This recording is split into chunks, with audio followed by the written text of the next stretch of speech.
How's it going, my friends? Welcome to the stream. Hope you guys are all doing well. It's time to host this lobby. It's going to be called Turin, King of the Hill. Password will be 1234, and first come, first serve. Should be a good time. Yes. How's everyone doing? Been a little time since we've had a stream. I will be, of course, having this King of the Hill today, and then tomorrow, I think we're going to be doing an Ultra Funds tournament. People seem to enjoy that quite a bit. And then over the weekend, we have a clan war. Oh my god, that is the fastest I think I've ever seen people join a lobby. My goodness. So we got Reginald Puggington in here versus Pineapple in our first match of the day. Let's go ahead and set up the lobby. We'll do the castle. All right, map set. Pug starts with picks. So good luck, have fun. Holy shit, that was fast. Dude, that was some next level stuff. That was next level speed with which people joined there. All right, so we're loading in, and this is going to be the King of the Hill. The winner stays on the hill. No crazy circumstances today, like picking their lords. Just going to be an old-fashioned, good old King of the Hill. So Reginald Puggington will do a pick and double ban here. And then from there, the current King of the Hill will do the pick and 3-ban system, essentially. Or the 3-pick and then ban system. All right. How's it going? Welcome. Life's good, man. Life's good. Cody, don't worry. You'll have plenty of chances today. We're going to be doing probably at least 9 or 10 games. So, yeah, there should be some good chances here. That's funny, contender. Yeah. We're going live. We're doing it live. Remember that clip from back in the day? It was like a news anchor clip where it was, he's like, F it, we'll do it live. I think it was Bill O'Reilly or something. It was like from 2006. Maybe even the 90s, shit. That always made me laugh pretty hard.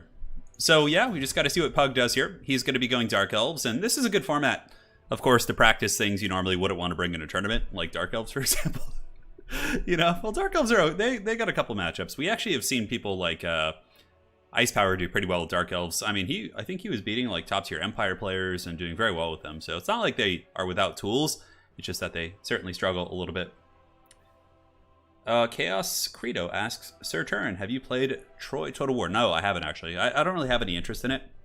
I played the early build of it when they sent us access, and I didn't like the battles. And if I don't like the battles, I'm not going to play the game. Like, I don't care how good the campaign is. The battles are the most important thing to me. So, yeah, so I didn't dig it. Yeah. Did you know that you can get 50 Gotreks in campaign? That's pretty funny. Yeah.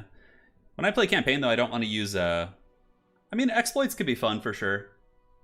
I can see the fun of it, but I'm not interested in that. I'd rather play like traditional, straight up there. Yeah, so we'll be doing an Ultra Funds tournament soon. Sometime, either tomorrow or the next day. And then over the weekend, we'll be having not only a clan war, we have a RTK versus XMT clan war, which should be quite a bit of fun. That's going to be quite epic. And then from there, we are going to have a single faction tournament where essentially players can, except it's going to be different. They're going to be playing with lords this time instead of factions. So they have to pick a lord and play through the whole tournament with that lord. All right, so we got Dark Elves versus Skaven here in our first match. Should be a lot of bolt throwers, a lot of cheap infantry usually. Yeah, I hear you, Malcolm. Yeah, Ultra Funds is fun. I wouldn't even call it a meme format per se. It's just different, It's just like a variant format. Because it's like, if... A meme format is usually when you put constraints on someone that like forces them to use suboptimal stuff, So like a faction, a wheel spin, or something like that. How's post-surgery going? It's good. It's a slow process, man. I've been getting there slowly but surely, but it takes time. My hand is still a potato, like in terms of like being swollen and stuff. And it's been what, almost 3 weeks? Like 7, 4. Yeah, it's actually been about 3 weeks since the surgery, so. Yeah, it's still pretty swollen, but my functionality is coming back slowly but surely, which is good. The Hot Tub King of the Hill? Oh my god. I don't know if you guys want to see my current gelatinous form in a hot tub. Are you also... I have no idea what you're saying now. You ever listen to Mad Season? No, I haven't. I have not. Swiss cheese. Yeah, I miss cheese. I used to eat cheese back in the day a lot. It was one of my favorite foods. Like, I was a pizza fiend when I was a teenager, but... Unfortunately, cheese, I'm slightly allergic to it. It's not too bad. It's just like dairy kind of gives me a stuffy nose that lasts like the whole day. So before I started doing YouTube, I was eating it. But when I started doing YouTube and I would like eat some cheese or pizza, I would struggle to cast and to pronunciate and to, really project my voice. So no dice there, my friend. No dice. Just cut off your hands. The Chaos Gods will bless me with a spare. I don't think I don't think it'll work that way, unfortunately. And if I do get a new hand, it would be like some Haggard Chaos Claw. You know, that probably wouldn't be too great at working a keyboard. I mean, look at those Forsaken. You know, you think they could think they could work a keyboard and mouse? I mean, I guess they could club it. Yeah. Is this OnlyFans now? No. Jesh, how you doing, Phronesis? Hope you're doing well. Yak Shemash, my friend. Yeah, Lady Turin's currently in Poland right now. So she's doing visiting her family and everything. So it's just me here with Lola, our other dog. You wake up every morning with the stuffy nose. Yeah, allergies are a real terrible thing to have to deal with. Super frustrating. I hope someday they'll have some sort of a cure for it, but I mean, I don't see that being I don't see it being a high priority, right? There's many other health issues which are, you know, consistently life-threatening that I think like the world medical community would put more effort into than allergies. Although allergies and autoimmune issues, you know, do have some serious ramifications depending on what it is, right? There's a tons of autoimmune diseases and things like that. So I don't know. I think in my lifetime they'll have cures for a lot of like, you know, contemporary diseases and sicknesses and things like that. I really do believe that, like, sometime in the next, like, you know, 20 or 30 years, they'll have cures for a lot of the ailments that we all suffer. It'll be like Star Trek. Yeah, I hope. Yeah, so the Swiss League, we will be doing another Swiss League. I'm not sure when, probably after the DLC. In my experience, I've collected quite a bit of feedback on like ECLs and things like that right now, and a lot of people aren't terribly interested until the DLC drops in doing like traditional tournaments. You know, obviously there's some balance issues, especially with the greenskins and things like that, and the meta, you know, is relatively, you know, stagnant in some ways because everybody has to react to that greenskin play, etc., etc. So I'm probably going to wait till after the DLC. I'll do one more Swiss League with the Beastmen DLC, which will go all the way through up until the launch of Warhammer 3, hopefully. We'll see how it goes. Yeah, if there's money in it, you can bet that the world medical community will try to figure it out. Yeah, for sure. For sure, yeah. 100%, yeah, I agree. Yeah. Oh, yeah, Chase, no, I completely understand. There's certain things that are prioritized, but... I mean, I feel like the amount of effort and this is just tinfoil hatting here, but I feel like the amount of effort that the world medical community put into the Rona vaccine was like, man, if the world came together and put that same effort to, like, you know, solving things like cancer and whatnot, I bet you it'd be pretty impressive what could be accomplished. But it is what it is. It is time. Let us go ahead and roll in and take a look here at the forces of the dreaded Druki.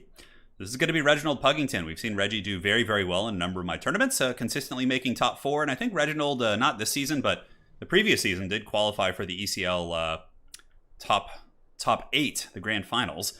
Looks like it's going to be 4 repeater crossbows. Look, it's Lady Turin, my smoking hot wife here in chat. We were actually just talking about you, darling. You have Dark Rider repeater crossbows, which of course can be mobile. They can dodge artillery and can shoot at ogres and, you know, Grey Seers and all sorts of good stuff like that. Well, what is this? Okay, maybe there's a bit of a change in the meta that I've been a little bit lapsed in terms of my knowledge. Because right now, we actually have Reginald Puggington coming in with triple Harganeth Executioner. Okay, I think he's just memeing a little bit. Yeah, he's got triple Harganeth, including the Blades of the Blood Queen. And on top of that, he does also have the Crone Hellebron. So, yeah, I think he's just going for like a Harganeth with Love build.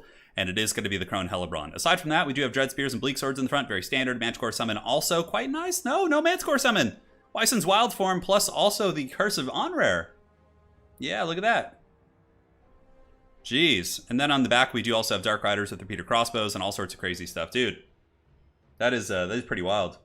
Okay, now for the Skaven. This is going to be the dreaded Pineapple is his name. I think I've seen Pineapple on the channel before in some community replays. A solid player. He's got a Warlock Master. Okay, these guys are just going off the rails today. A Warlock Master with Crack's Call. And he does also have the Howling Warpkill against Manticores and things like that. Morathi, who's very, very common here. On top of that, we got Skaven Slaves. We got triple Globes, Jezzails, Ogres, Spears, and that is it. Now, the Globes, in theory, should be extremely devastating against the Harganeth Executioners. They should be bullied pretty hard by those Globes. Flipped upside down, given the good old 1990s swirly. You guys ever hear about that? I see. In my high school, we didn't have a lot of like bullying and things like that. It was a pretty, you know, nice environment. I would say for the most part, you know, more or less everyone was friends. It was a small school, but one of my friends who went to the nearby high school was like, yeah, man, like some guy on the football team got a swirly. And I was like, what's that? They're like, well, basically you pick him up by his feet and dunk him in a toilet and then flush the toilet. I was like, Jesus. It's some wild shit. It's like some 1980s hazing shit. But it did happen, man. So the Warlock Master rolling into the Dread Spears. And, he's got a little bonus for his infantry. Kind of cute. He's like a Walmart Icket. 270, but again, bonus for his infantry. Hasn't taken out too many Dread Spears yet. Looks like actually 4, but he's a little bit trapped in the spears. So he's got to be quite careful there. And now the Dark Elves, the majority of their force here for the Great Pug, is going to be coming up and through the tree line here, masking the approach of many of their elite forces. So we'll see how that goes. Globedeer fire, very devastating. This is like classic Skaven tactics. You basically just use shitty infantry and let them take some fire. It only costs 125, and the Globedeer is able to bunker bust many of those units. What I also really like about the play here from Pineapple is that he's running interference with the Warlock Master and really getting in there. So there it goes.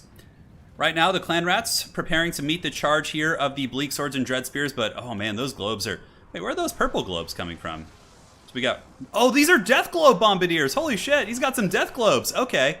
So, oh my god, talk about a hard counter. And look at that, the Brass Orb going down, which slows them, and then the Death Globe Bombardiers are giving the dirty! Look at this! Doing so much damage against the Harganeth Executioners. Double poison and Death Globe fire, plus a masterful Brass Orb coming in from Pineapple. Because Brass Orb doesn't always do the most damage, but it does snare things in place. That was a really, really cool execution there. I really enjoyed that quite a bit. So some Bleak Swords have gotten through here. Might be able to push into the Warplock Jezzails. I think Reginald Puggington here will have to give a manual order. Look at the Globedeer fire, man. Just pouring in from all angles and just melting every single infantry unit that you're seeing in place. The Skaven holding pretty well here too. Dread Spears, fighting against Pit Fighters plus Clan Rats. Clan Rats can hold their own against Dread Spear tier infantry for quite some time. The real big tail of the tape so far is the inefficiency of the elite infantry and the Gaze of Cain going down. So yes, the Blades of the Blood Queen will be lawnmowers, but they're already fighting a very, very inefficient fight against the Rat Ogres. It's not a great situation for them, and they're just being bombarded by Death Globes, by basic Globedeers, and there's no Dark Riders. Like, when you invest that much into elite infantry, which is going to be 3 units against a faction that has like a million good tools against elite infantry, it's going to be tough because you don't have the amount of Dark Riders and the Manticores and different things to pressure in, and now we can see that kind of coming to fruition. However, it's very possible that Pineapple could have come in with like a Grey Seer, like the Council Guard Storm Vermin, like one mortar team, which is very meta. But in this case, coming in with triple globes against triple elite infantry, very cost effective here. So, the Harganeth Executioners getting slapped with the Crack's Call from the Warlock Master, which is so cool. Not seeing any Lore of Plague. The Crack's Call didn't quite hit them because they weren't terribly bunched up. But for the most part, it still accrues some decent value. And at this point, look at this. The Dark Riders try and charge in to shut down the globes, but they're just being peppered by the Death Globe Bombardiers, which I'm very, very excited to see their value. So, at the end of the day, Reginald Puggington memed a little bit. Took a big gamble, of course, bringing elite infantry against Skaven, which, if they had only one Globedeer or one mortar team, I think it could have worked out. But against triple globes, it just was pretty much doomed to fail. I can't really see any play variants that Reginald Puggington could have done. Maybe using his Dark Riders a little bit more aggressively in the back line, but it didn't seem like there was too many opportunities for that. So another Brass Orb going down. Looks like it's going to be hitting the Rat Ogres, actually, and also the Warlock Master. He's trying to make Ikit Claw proud, or usurp him is probably the more accurate representation of what's actually going on there, but that is it. GG, well played. Hey, big props to Reggie. He's a man of the people. He brought triple Harganeth for you, including the Blades of the Blood Queen and Cronebone, which honestly I didn't even focus on, so I'm sorry. She must have just gotten run over by something. First cast of the day, warming up. It is what it is. Hey, welcome, welcome. Today, if you guys are joining, this is the King of the Hill. Now, the Death Globe, 1,700 value, pretty awesome. 1,300 and 1,000, so the Death Globes really had a home here. And honestly, Death Globes against basic infantry too, like, Dread Spears, Bleak Swords, they can destroy them. So maybe there's a little bit of a niche about that. Also, I really loved the Warlock Master play. Getting the Brass Orb to slow infantry and just getting the Warp Lightning and Crack's Call. I think he actually didn't have that. I think he had Crack's Call, but this was a really, really fun build. I loved both these matches, and that was great. Manus, have you seen the Age of Sigmar 3.0 miniatures? Yeah, I mean, obviously the crafting quality of AOS miniatures is amazing, but I do play Age of Sigmar. I have a Cities of Sigmar army, which is just it's my old Empire army that's been rekitted to, play in Age of Sigmar. So I haven't painted Karl Franz. He's over there on the desk right now. I actually just spray primed him last night, but yeah, GG, well played. Pineapple says, "You monster." Look at this. Oh yeah, they're talking about pizza. It's Contende versus Pineapple here in our next match. Let's go ahead and update the score. All right, let's do this. And then the current king is going to be pineapple. The dreaded pizza topping that everybody loves. And there's no contentious debates about. All right, so for the map, let's go ahead and put him on the Kulkin Plains. That's an interesting one. I'll put him on Eshin for now. Look at what Contende's saying. I love this. So Contende comes in and says, love you on pizza, by the way. Fight me on YouTube. And then Pineapple says, you monster. And then the Pineapple says, I am best served alone. Then Contende says, you'll get grilled for some teriyaki and you will like it. I love that. That's so funny. You will like it. Dude, Pineapple with teriyaki is so good. It's so good. Hey, Pug, it was a valiant effort, dude. Yeah, bringing all those lead infantry, you certainly put on a fun show for us, but you know what? The lead infantry at least gave the Globadiers, you know, some shine. The Death Globes. Yeah. You know, Tom, I'm not sure what changes to make to Druki. Probably cost reductions would be a good start on a couple different units that are, you know, not commonly used. But yeah, generally that. Or minor stat and HP buffs would be nice. Generally, the Dark Elves have very low HP pools. Is a bit of a problem for them. I don't know, though. I'd have to really dive in. Hey, welcome, Mackenzie, to the live stream. It's your first time, huh? Well, it's going to be good. Now I want some pizza. Everybody's in chat. Everybody in chat's talking about pizza. I'm here trying to lose some weight. Trying to eat healthy so I can look good for Lady Turin when she comes back. Not via kielbasa. Yeah, we're going. Pineapple better play Lizards and bring Croak. Well, this is certainly a place to bring Croak. All right, so we got, yep. So Pineapple's going Lizardmen, banning Skaven and Wood Elves. Oh yeah, we could do double bans. That's fine too. Just whoever's there can do the pick and double ban, etc., etc. It's pretty casual, so. Hey, so it's pick. Oh, so it's pick 3, ban 1. As if rubber match. So Pineapple, do 3. All right, cool. So just letting the players know. Yeah, we're doing a pick 3 system. I think it's better for King of the Hill. Did you answer my message? Did you message me? Let me see. I was out getting food. There's some treachery afoot. I will minimize and check. Hopefully you guys like the thumbnail. We put the Slayer on Bobby Hill, which is pretty funny. It's for Pwn and everybody knows it. Yeah. These wild times we live in. Wild times. All right, 1 second here. Looks good. All right, all right. Perfect. Go for it. Cool, so we're letting the players know they can start over with their picks and bans, and we'll do all that. Did you message me? Why is it all in like alternating capitals and things like that? Yeah. Yeah, that's good. It's a pineapple pizza, like pizza. Yeah, I like that. That's good. It's a nice play on words there, my friend. It's a nice play on words. Yeah, Galahad. It's been some time since we've had a stream. I think the last one was last week. I've been trying not to stream too much because I'm trying to recover with my hand. Typing is working the keyboard's a little bit tricky, so just taking a couple days off here and there. But I do want to get to the point where I'm streaming almost every day. That's the dream situation. That is the dream. Where would you rank Warhammer with an RTS Classic? It's tricky because Warhammer is predominantly a single-player game that we've kind of turned into a multiplayer game. So I feel like it's a little bit tricky to kind of rank them with classics like Warcraft and StarCraft in that sense, because those are like true multiplayer games. You know, this is partially, but you know, it's we've had to kind of cobble it together using like multiplayer community rules and all that sort of good stuff. So yeah, Contende going cows.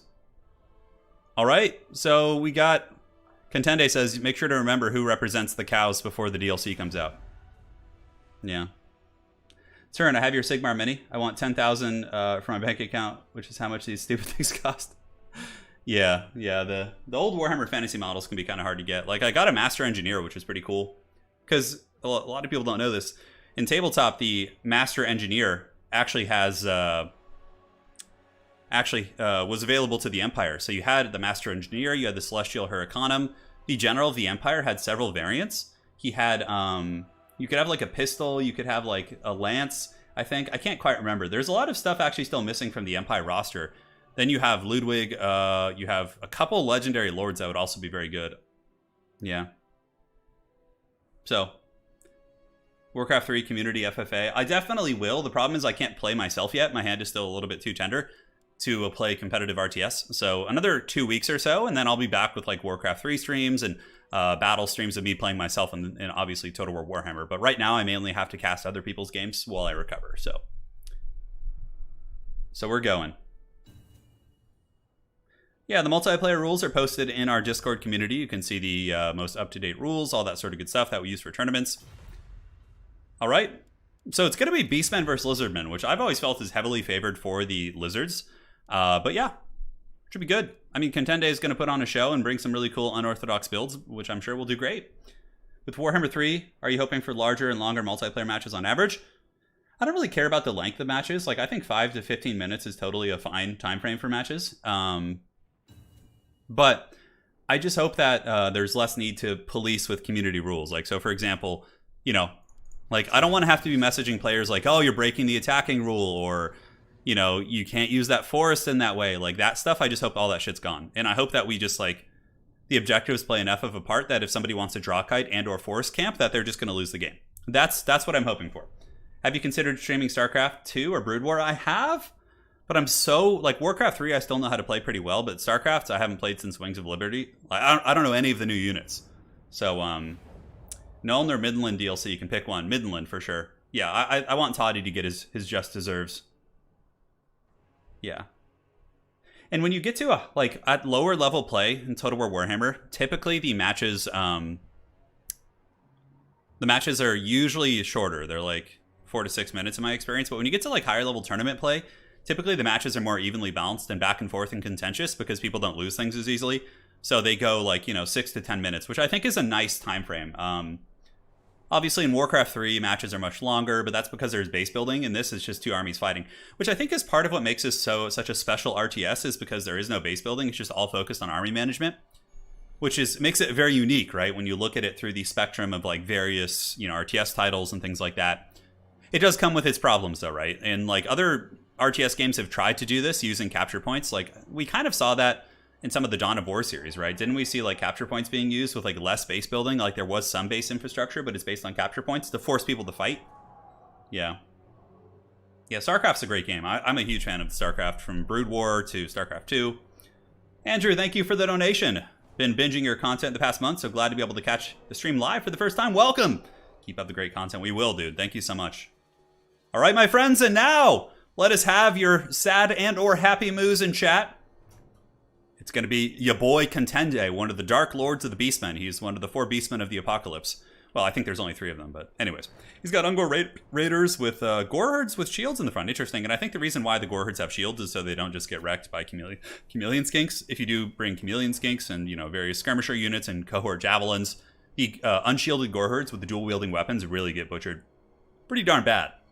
Spears on the flanks. In the back, we have the Koroks Man Rippers, backed up here by a couple Centaur throwing axes to kill monsters. 1 unit of basic Centaurs to chase things down. Double Gorbel with Malagor the Dark Peacock, and he's got Traderkin plus Viletide. Perhaps Contende can teach me how to use Traderkin. All right, baby. Hell yeah, let those moves flow, baby. Let's go. And here for the pineapple, the pizza topping, fighting for his life, fighting to not be put on top of a pizza. He does have Chameleon Skinks, backed up by Saurus. Spears on the flanks, a double solar engine with Slann Mage of Fire. Okay, that's kind of cool. A Scarvet to help fight Gorbels, more spears in the back, and a very, very solid build. I have to say, Pineapple with some impressive builds here today. We'll see if the Lord of the Beastmen can, bring him some shine before their DLC arrives. Certainly going to be tough.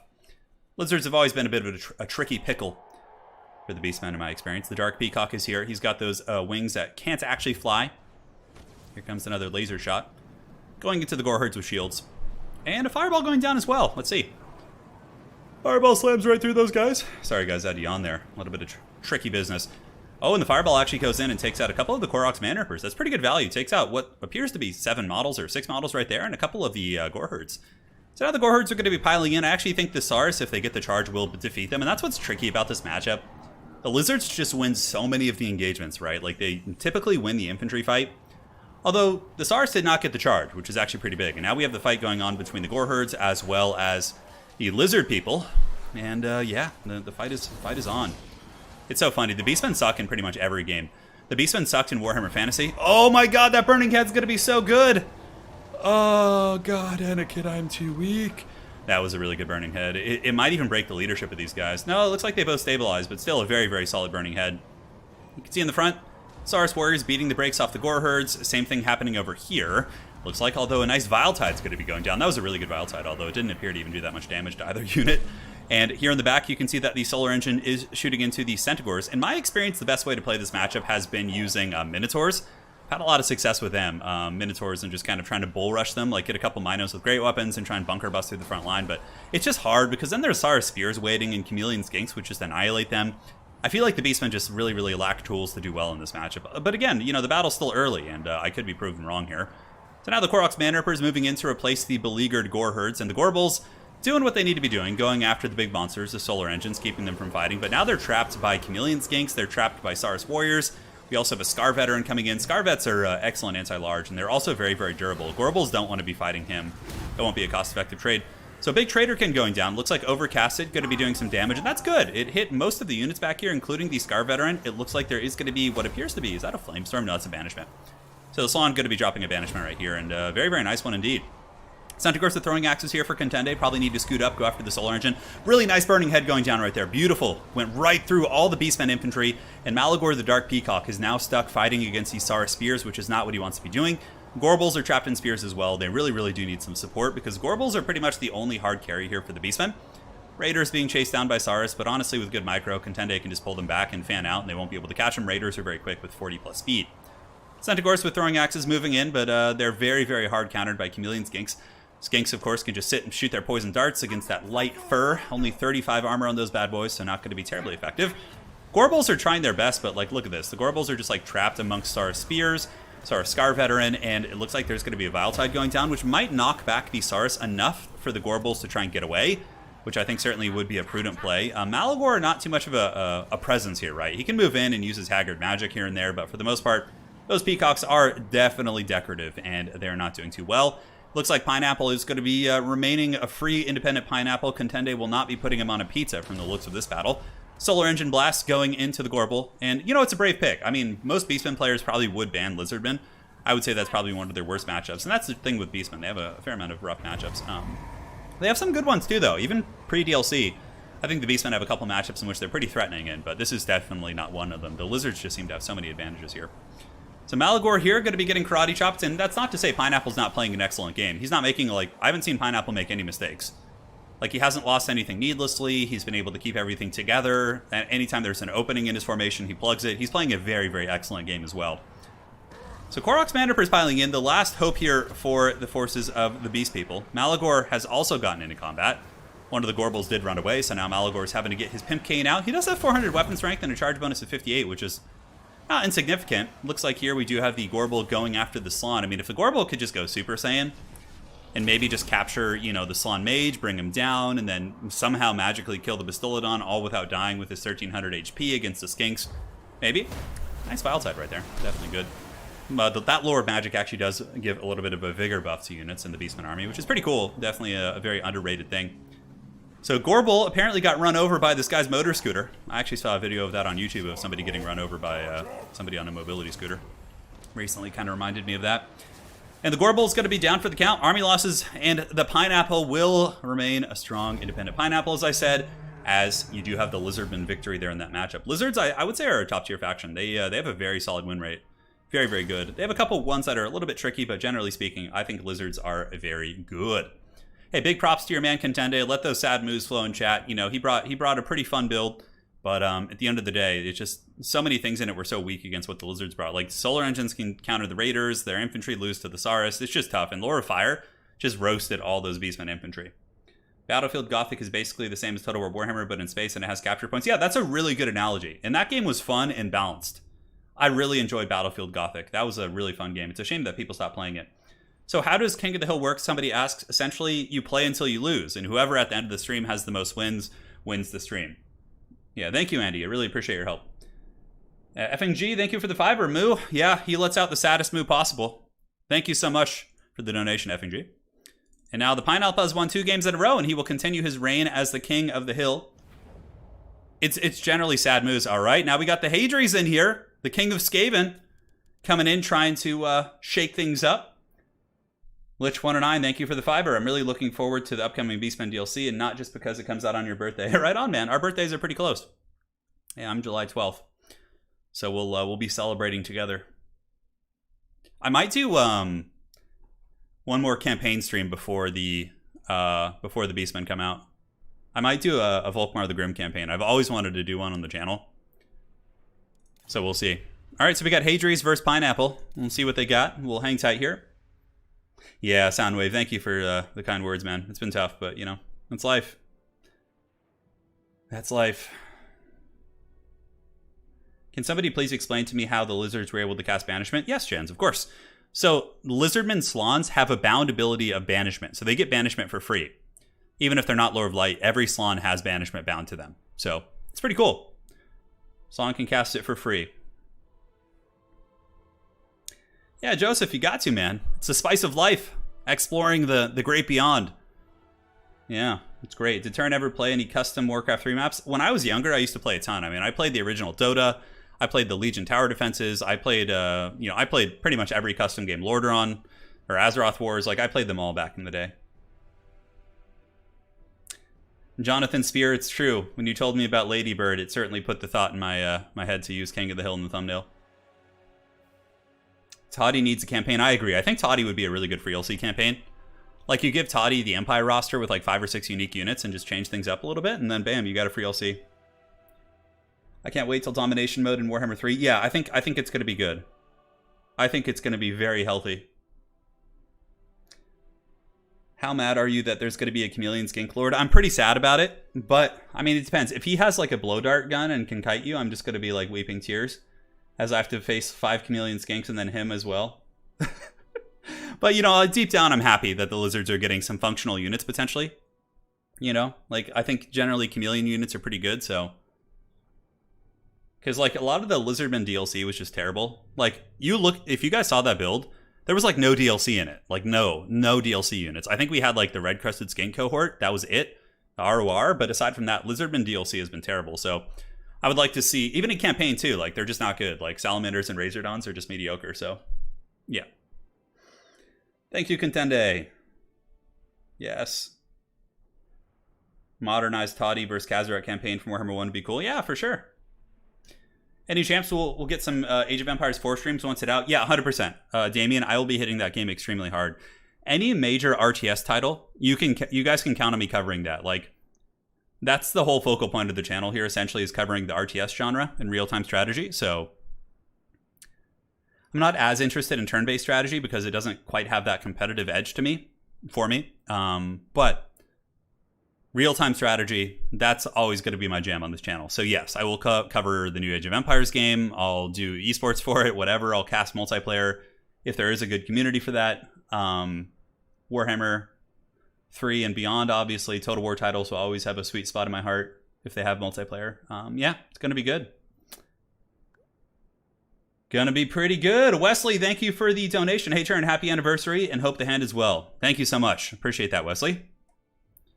The hand is getting better day by day. Oh my god, do we have a Skaven mirror? All right, guys, we got a Skaven mirror match. And you know what? I actually feel that is pretty fun. A glorious rat mirror, because you have weapons teams. They have like pretty diverse rosters, so somebody can rush. You can use doom wheels, flares, all that kind of stuff. Thank you so much. They're like heart for Turin. Yeah, we got a mirror match. A Skaven Civil War. Yeah. Age of Empires 4 should be fun, I hope. I don't know who's doing it. Isn't it like Relic or something? Which is, unfortunately they did do a little bit disappointed after the Dawn of War flop. Dawn of War 3 had so much potential, but alas, it just was not meant to be. Interest in the upcoming Starship Troopers RTS? God only knows. It will be good, but it could be fun. Is it a multiplayer RTS, though, or do you just play against the AI? Does, like, one player get to control the troopers, and the other one is, like, the aliens? Like, how's that going to work?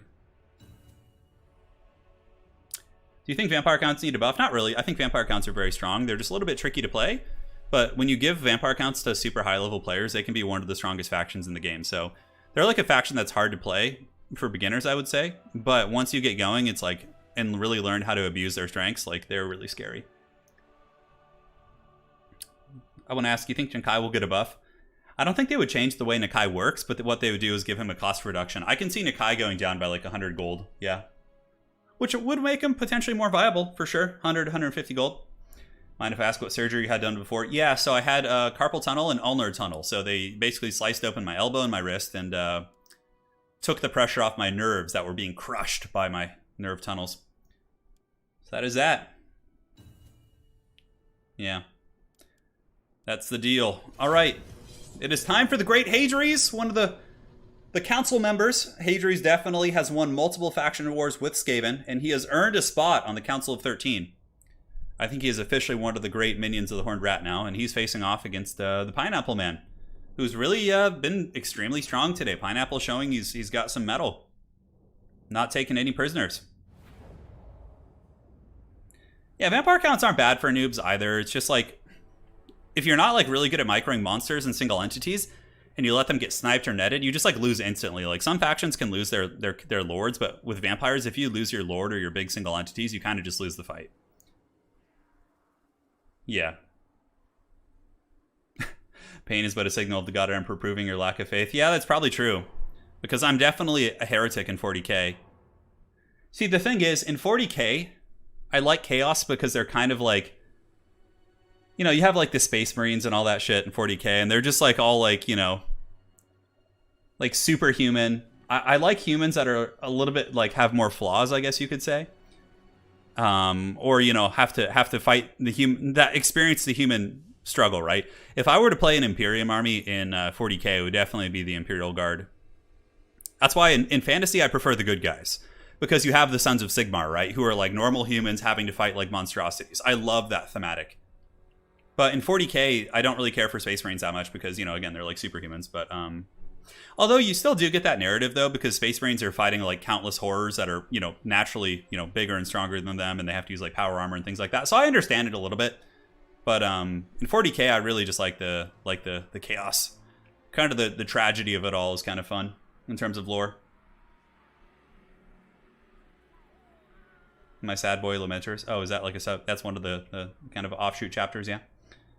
I don't know too much about 40k lore as it pertains to Space Marine stuff. I know Chaos okay because I've read a couple books. Yeah, Sisters of Battle are really cool too. They're really badass. All right, here we are. We got a Skaven on Skaven fight. It's going to be the Pineapple coming in with triple Night Runner, backed up by Clan Rats and Clan Rats and more Clan Rats. And for his main core, it is going to be an Assassin, Deathmaster, and an Eshin Sorcerer. Oh yeah, check this shit out, guys. We got the Eshin Sorcerer, baby. He's got the Warp Stars, and he's got the Fear of Eramar with Leadership and Vigor. And pretty cool. Yeah, and also the Black Whirlwind. Holy shit, I haven't seen that spell in a long time. One Mortar team, Eshin Triads in the back, Wolf Rats, Mortars, Ogres, and more Guando Rats. So we have double Eshin Triad here in the back line. All right, so if we take a look at the forces here of Hadries, the great Skaven king, multi-time faction war champion. He's got Skaven slaves backed up by triple Jezzail. So Hadries going, oh, quad Jezzail, holy shit. Okay, he's going for a much more defensive build. 4 Jezzails, backed up by a Plague Claw Catapult, backed up by quad Rat Ogre, Wolf Rats, and a Plague Claw Catapult in the back, and it is going to be a Grey Seer Plague. Hadries coming in with the dreaded 13th spell. Wow. Pretty excited for this matchup. It's very, very different styles, right? You have Hadries here with a defensive Jezzail build, and then his opponent, Pineapple, coming in with Guando Rats, and then also a fair amount of Skirmishers and a Mortar team, but the Jezzails should be able to shut down the Mortar team pretty happily, so I think Hadries is quite practiced here, and yeah, we'll see how it goes. So Catapult shots going in, shooting into the Night Runners initially. It looks like some of the Jezzail's going to be ripping some shots into these poor Night Runners as well. A couple of them are picked off there. Where will the catapults go? Probably shooting into Clan Rats, honestly, isn't a bad idea. Just wearing down the front line and giving yourself the advantage there. Now the Jezzail's firing in, not quite going after the characters because, again, they can't see them. We do have Deathmaster Snickage plus an Assassin there. And there's going to be a Scorch going down, but really nice dodge there by the Pineapple. So the Scorch does miss, unfortunately, here for Hadries. I think that was a Bound Scorch, though. Let me go ahead and look here. Yeah, I think that was the Bound Scorch. I always thought the Bound Scorch had to go like right out of the Grey Seer, because he is a Plague, but he does have a Bound Scorch. Interesting.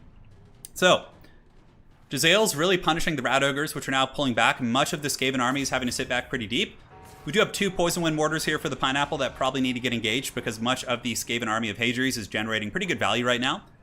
Whereas it seems like Pineapple's forces are a little bit disconjointed. But, you know, he could just be being really cautious here, trying to get the optimal engagement. But you can't take too long because eventually those Jezzails will be able to get, you know, way too much value. And then it's going to be relatively tough to come back from. So, Rat Ogres here, down to 12 models. Looks like they're running for the hills. And now we do have these Warplock Jezzails preparing to turn and shoot at God knows what. Hadries moving up with the Grey Seer. And the reason why you're doing this is to run Interference. So the Grey Seer here is going to be dropping a juicy spell right here. And we'll see what happens. The dreaded 13 spell is used in the back.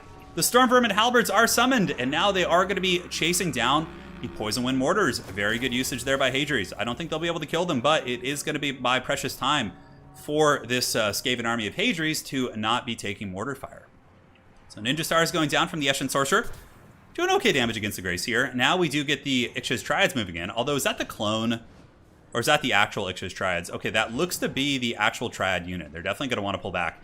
Looks like Concealment Bomb is active. And so far, not really too much pressure on any sensitive parts of Hadries' army.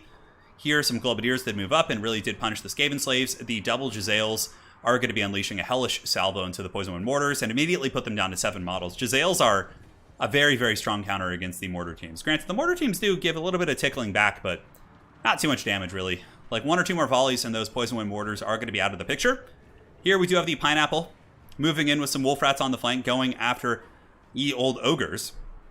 But the Ogres should be able to fight them. A little bit of a dicey fight. I mean, I don't know. Maybe with a little bit of support.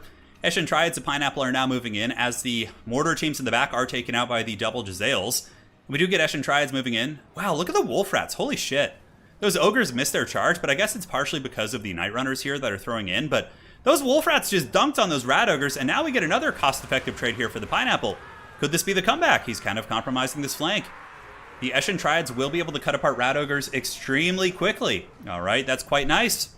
Quite nice indeed. And the Wolf Rats continue to surge through, breaking through the Ogres. The Triads are moving in, but Hadries does have a second win coming from the other side, with 2 more fully erect Ogre squads coming in to intercept these Wolf Rats. And I think if the Ogres get the charge on the Wolf Rats, I'm pretty sure they can win it, but it looks like the Wolf Rats, if they get the charge on an uncharging Rat Ogre unit, it can kind of change the variable there. So it looks like some sort of Haggard Magic's going to be going down. Yeah, so that is the Black Whirlwind. It doesn't appear to do anything. The only thing, that was a really strange cast. I mean, it did literally nothing. I mean, I guess it snared a couple Ogres in place, but you have to remember, Pineapple here is actually using the Eshin Sorcery, so he's really doing some super off-meta stuff here. So Jezzail Fire shooting downtown and across, wasting into the Eshin Triads here. And again, sorry about the mirror match, guys. I know it's a little bit tricky for all of you guys to perhaps decipher who is who since they're so similar with Skaven, but one of them has an edge highlight of orange and the other one has an edge highlight of like light blue. Perhaps a Fenrisian gray or an Ulthuan gray, based on my my knowledge of colors in the old Warhammer universe. Wolf Rats look to be going after the Assassin. They're probably not a bad call for Hadries. You could just kind of swamp on that Assassin. They're very squishy. Right now, Hadries is definitely pulling ahead. He's still got the Globes online. He's got 2 Jezzails here. The Grey Seer is in okay shape. I mean, but that's not to say that Deathmaster couldn't carry. But now Deathmaster is being sniped by multiple Jezzail units, and if anybody knows how to play against Deathmaster, it is going to be Hadries. I would imagine right here, he probably will use this Grey Seer to drop some summons to block the advancing forces of the Pineapple here. Here they go. Going into Deathmaster here. Deathmaster is getting his bread buttered pretty bad, and I think that's going to be leading to a rapid army losses. Deathmaster is pretty much the only character left in Pineapple's army that can actually deal with the Grey Seer. Grey Seers aren't bad against foot characters. Like, if they're just kind of rolling over like a Sorcerer or an Assassin, they can do some great work. But Deathmaster Snickage hasn't been able to find a home this game. Looks like he was mostly fighting in some of the blob engagements, and the Jezzails really giving him the business. You know, Squire showing Eshin what's up, apparently, as the Deathmaster is going to be running for the hills. -3 leadership probably will not come back.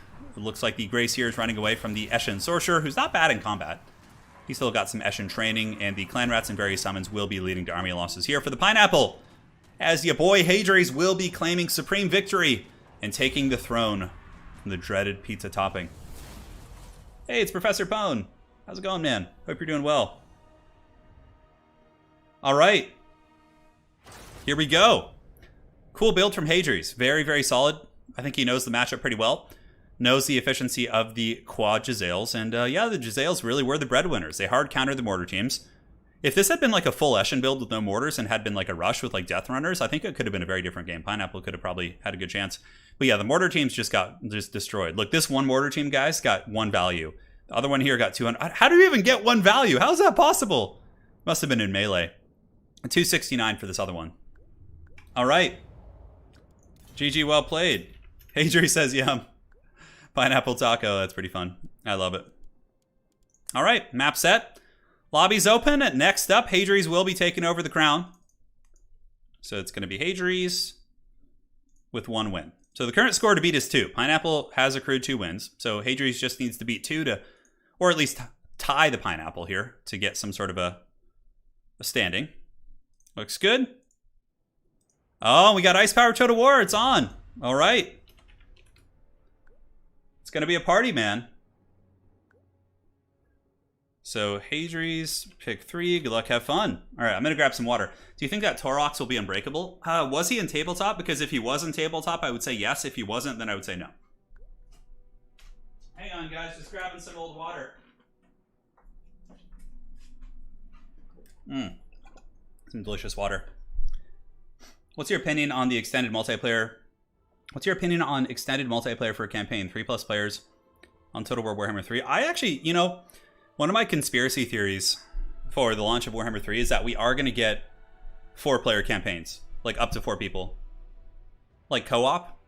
I think head-to-head might always be like a Haggard Walmart thing, but I do think that they will potentially add a 4-player campaign. Hands down, though, the best experience would be is if you had an open-ended campaign, all right? So here's the thing. You do a campaign, you can have up to 4 players in it, and it's open alliances. So it's not like a co-op where you're forced to be allies with someone. Imagine if you were in a 4-player campaign in Total War with your friends, and you could all declare war on each other, you could betray each other, you could have trade agreements, like all that sort of stuff.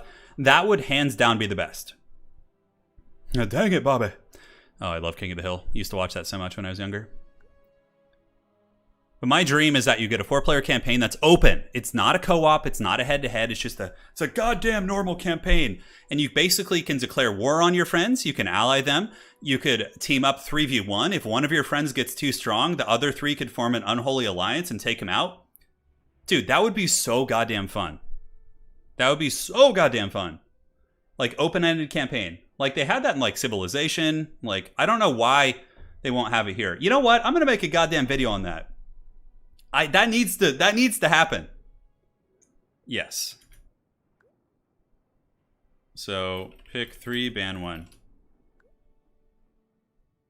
Sounds like yeah, but Civ 5 was so good. Civ 5 multiplayer was so much fun. Like some of my best memories. In head-to-head, you can't ally. No, in head-to-head, you can't. Your only victory condition in head-to-head is killing your opponent. Yeah.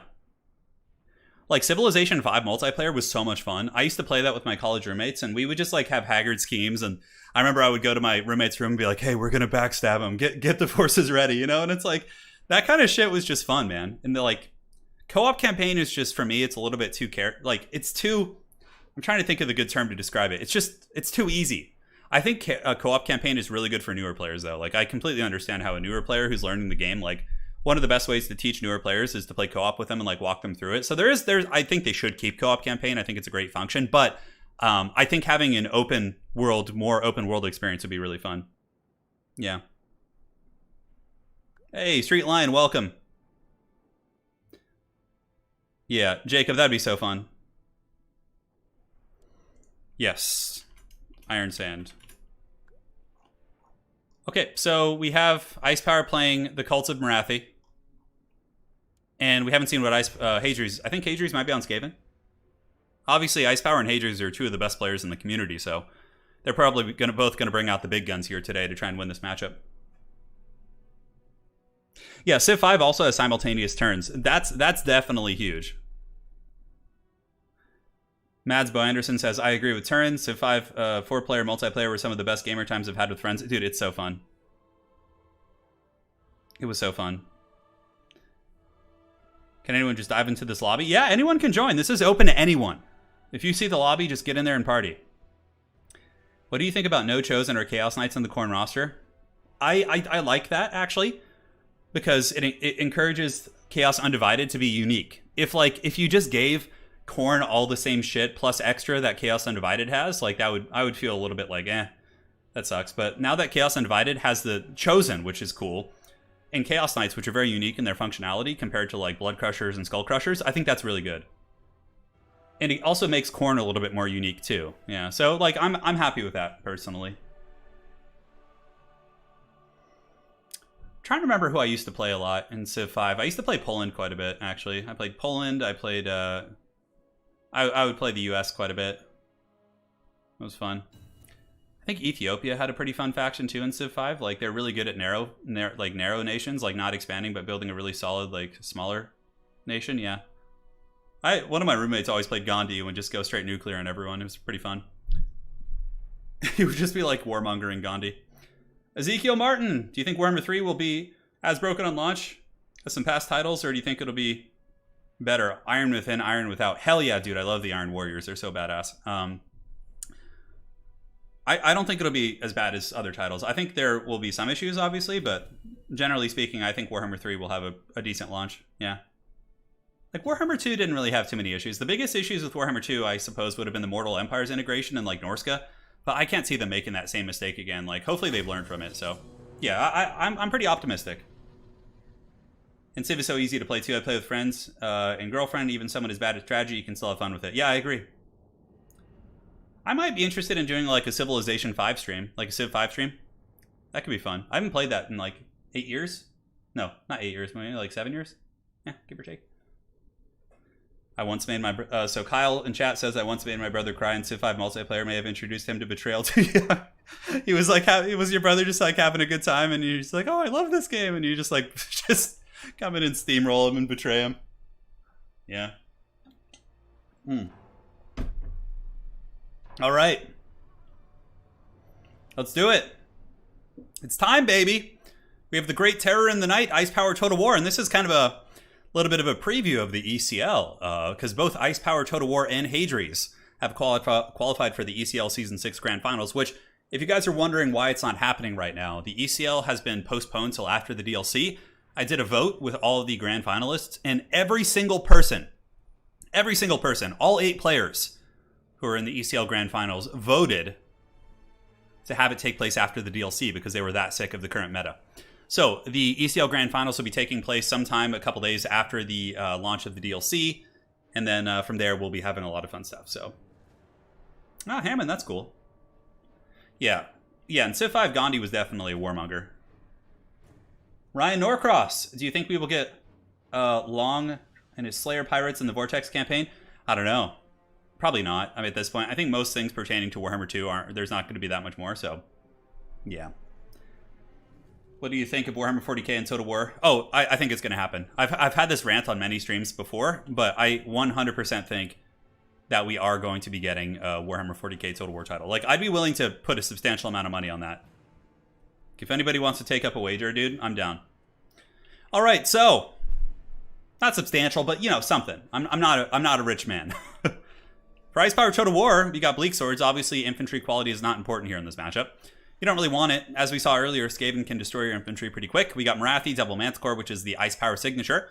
On the flanks, we have Scourge Runner Chariots backed up by double Bolt Throwers who snipe the Skaven range, Dark Riders into the sunset, and that is it.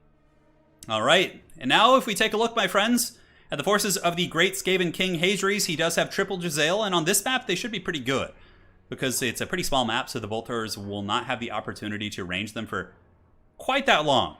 We got Poison Wind Mortars, we have double Chieftains, and it looks like there is going to be a Grey Seer Plague here. And that is it. All right, all right. I love the double Chieftain from Hadries. It's really cool. They can definitely fight the Manticores. They, as a matter of fact, beat down Manticores. And I've started doing this because of Hadries. I played him a couple times before my hand surgery, and he was beating me down with double Chieftain. And I was like, you know what? That is a really goddamn good idea. So I started doing it, and man, it is so good in so many matchups. Andro DeRosa. Love the content, too. Keep up the good work, and I hope the hand gets better real soon. Need those late-night Warcraft streams. I know, man. I'm fiending for it, too. I'm fiending for it. I am fiending for it. I mean, like, dude, how could you, like, okay, you have Giselles here. Okay, what are these going to be? Like, snipers of some sort? These could easily be 40k snipers. Rattling Gunners could basically just be Devastators. You just change their models out for frickin', Space Marines and you're good, you know? The size of the units doesn't matter. You can, in Warhammer 40k and lore, in tabletop it's different. In tabletop 40k, you often have squads. It's like squad based, right? You have a tactical squad, you have like smaller units. Generally, you might have something up to like 30 units. But if you look at the lore of 40k, many of the great battles of like the Horus Heresy and the modern times are huge epic scale battles with like thousands and millions of soldiers fighting at once. Imperial titans just like stomping over hordes of infantry. So they could easily do this. You could have like squads of like 90 Space Marines or squads of 90 Imperial Guard, whatever. Like it's so doable. Yeah. Yeah, it's great. I'm looking forward to Nurgle. All right, so back to the commentary. Hopefully you guys enjoyed the rants. I got to give a couple every stream. The Grey Seer of Plague, Tokyo drifting, good control by Hadri's. He's able to dodge a couple of those bolt thrower shots. What Hadri's will do with the Grey Seer is he's going to use the Dreaded 13 spell on top of the artillery. So basically what happens is the Dreaded 13 spell does a ton of damage when you cast it and has insanely good range.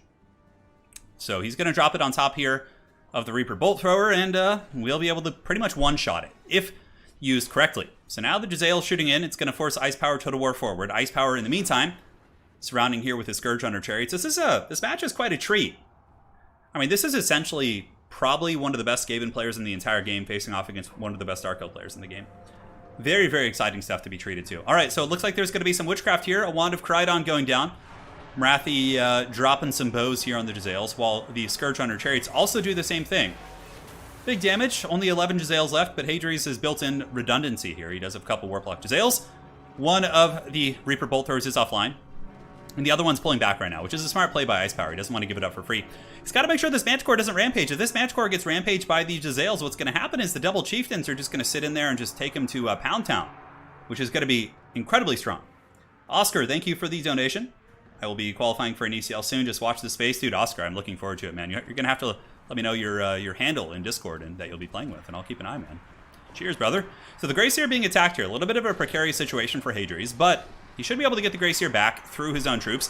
The double Chieftains are also rolling out there to give a little bit of protection, but yeah, you can't afford to be taking this kind of damage here on the Grey Seer, but it should be okay. The Chieftains are here, but there's also Spears, so the Chieftains are going to want to pull back. A big thing for Hadri's is making sure he doesn't lose the Chieftains, and for Ice Power here, it's to continue doing what he's doing. Oh, the Dreaded 13 spell is here! Really, really nice. Oh, when it rampages the Manticore, it nails the Dread Spears and allows the Chieftains to have a favorable engagement here, which normally would have been bad. Okay, that was a really good 13 spell. Now, Ice Power, though, is really good at getting into the cookie jar with Dark Riders and things like that. He's going to be blitzing through the back with the Scourge Runners, and now the Scourge Runner Chariots are going to be rolling through the mortar teams here, and that's extremely cost-effective. Granted, Hadri's does have some Stormvermin and Halberds back here, some basic ones if I'm not mistaken, to protect, but the weapons teams are taken offline, which does give the Dark Elves a number of good fights. Over here we can see, just as we predicted, we have the double Chieftains of Hadri's laying a massive beating on the Feral Manticores. Really, really nice, check that out. So the Feral Manticore is going to be chased back, and that was a masterful usage of the Dreaded 13 spell. So far we haven't seen too many Soul Stealers. What often happens in this matchup is that the Skaven lose a lot of their peripheral units and they get forced into a rat blob. They have to move around as a Death Star, and that's where Dark Elves really punish them by doing the big old Soul Stealers. But right now, Hadri's has been able to keep his weapons teams pretty functional. Although in the backfield, right as I say that, we do have the Dark Riders just riding them down, and I think Murderous Mastery is active right now, or Murderous Prowess on these guys. Yeah, and they should be done. Those guys are down for the count. Those Jezzails will not return to this earth. Here we still have one Jezzail here. We have the Poison Wind Mortars with pretty good ammo.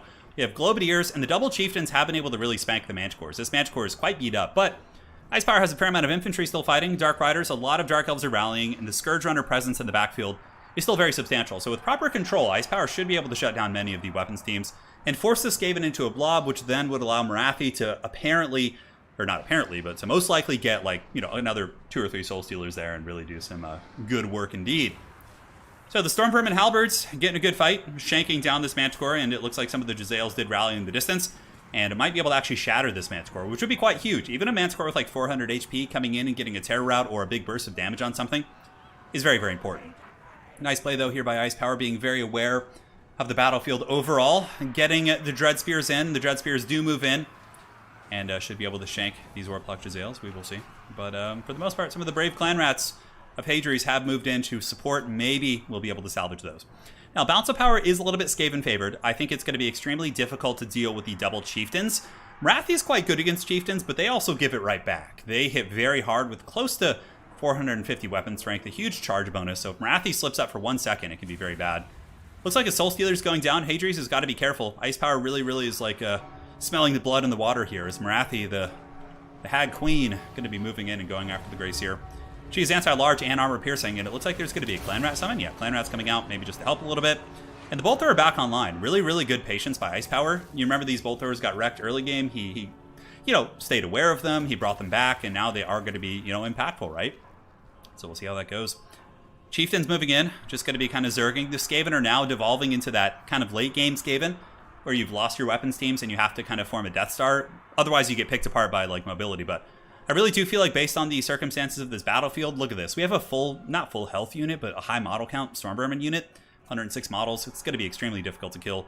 Globadier's thrown in, able to punish the Reaper Bolt Throwers. They should be shattering there. And it just seems like, I don't know why the bounce of power is good for Ice Power. I guess it's because the Grey Seer is close to death also, but with the 2 Chieftains and like Stormvermin on the battlefield, this just feels very tough. Both players saying good luck, have fun, all that sort of good stuff. Been a great game so far. Right now, yeah, it's basically just going to be both players kind of just chasing shit down. Like, that's what it is. Ice Power is going to chase down Clan Rats and whatever he can in the open field, obeying the attacking rule by doing so. But the more important thing for Ice Power is that allows him to actually build up Winds of Magic. Like, if you could delay this main engagement, you just get to build up a shit ton of Winds of Magic and, live long and prosper. So this is a classic late game scenario. I'm going to take a moment to sip on some water here. So we got a good question from Ryan Martinez in chat. He asks, what is the difference between Murderous Mastery and the Wah? So, Murderous Mastery is procced based on the amount of kills you get. So, basically when enough kills take place on a battlefield, the Dark Elves get an automatic proc to their entire army that gives them a multitude of different stats. Like, I can't remember all of them off the top of my head, but the Dark Elves don't have control over it. That's why it's not as good as Wah.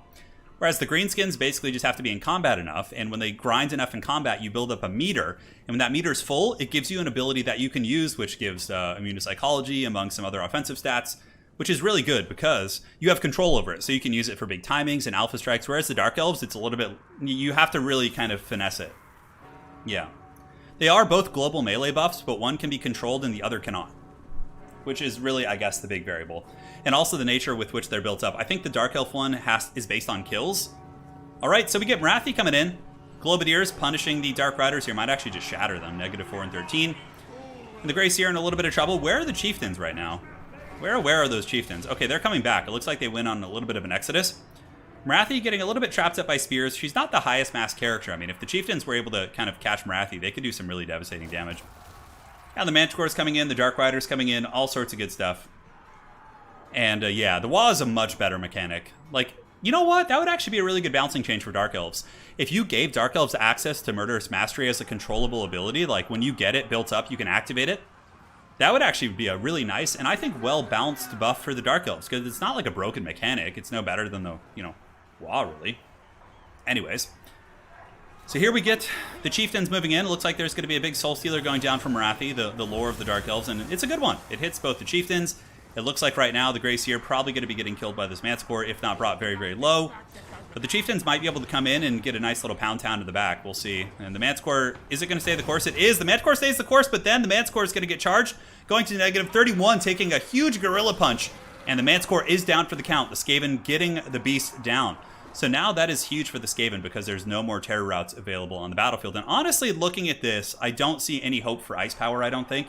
I would be massively shocked if Ice Power were able to pull this out. I mean, he's got a couple Dark Riders.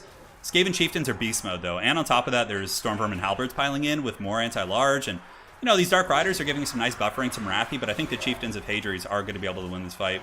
Yeah, you can see they're getting their big old gorilla punches in there. Skaven Chieftains are so badass. And now Marathi is going to be the last of her people as the bounce of power goes massively into the favor of Hadri's. In an excellent match. Really back and forth. I mean, you see what I'm saying about really high-level play? The games are longer. They're usually like 8 to 10 minutes, if not more. Yeah. So GG, well played. And Hadri's, the Skaven King, holding on to his rat crown. And he's going to keep going, man. So, hey, if you're up to the challenge, join on up. First come, first serve. Value accrued on the Chieftains, really good. 1,500, 1,900 there. Jazales did okay. Not too crazy. Ice Power's really good at dodging those.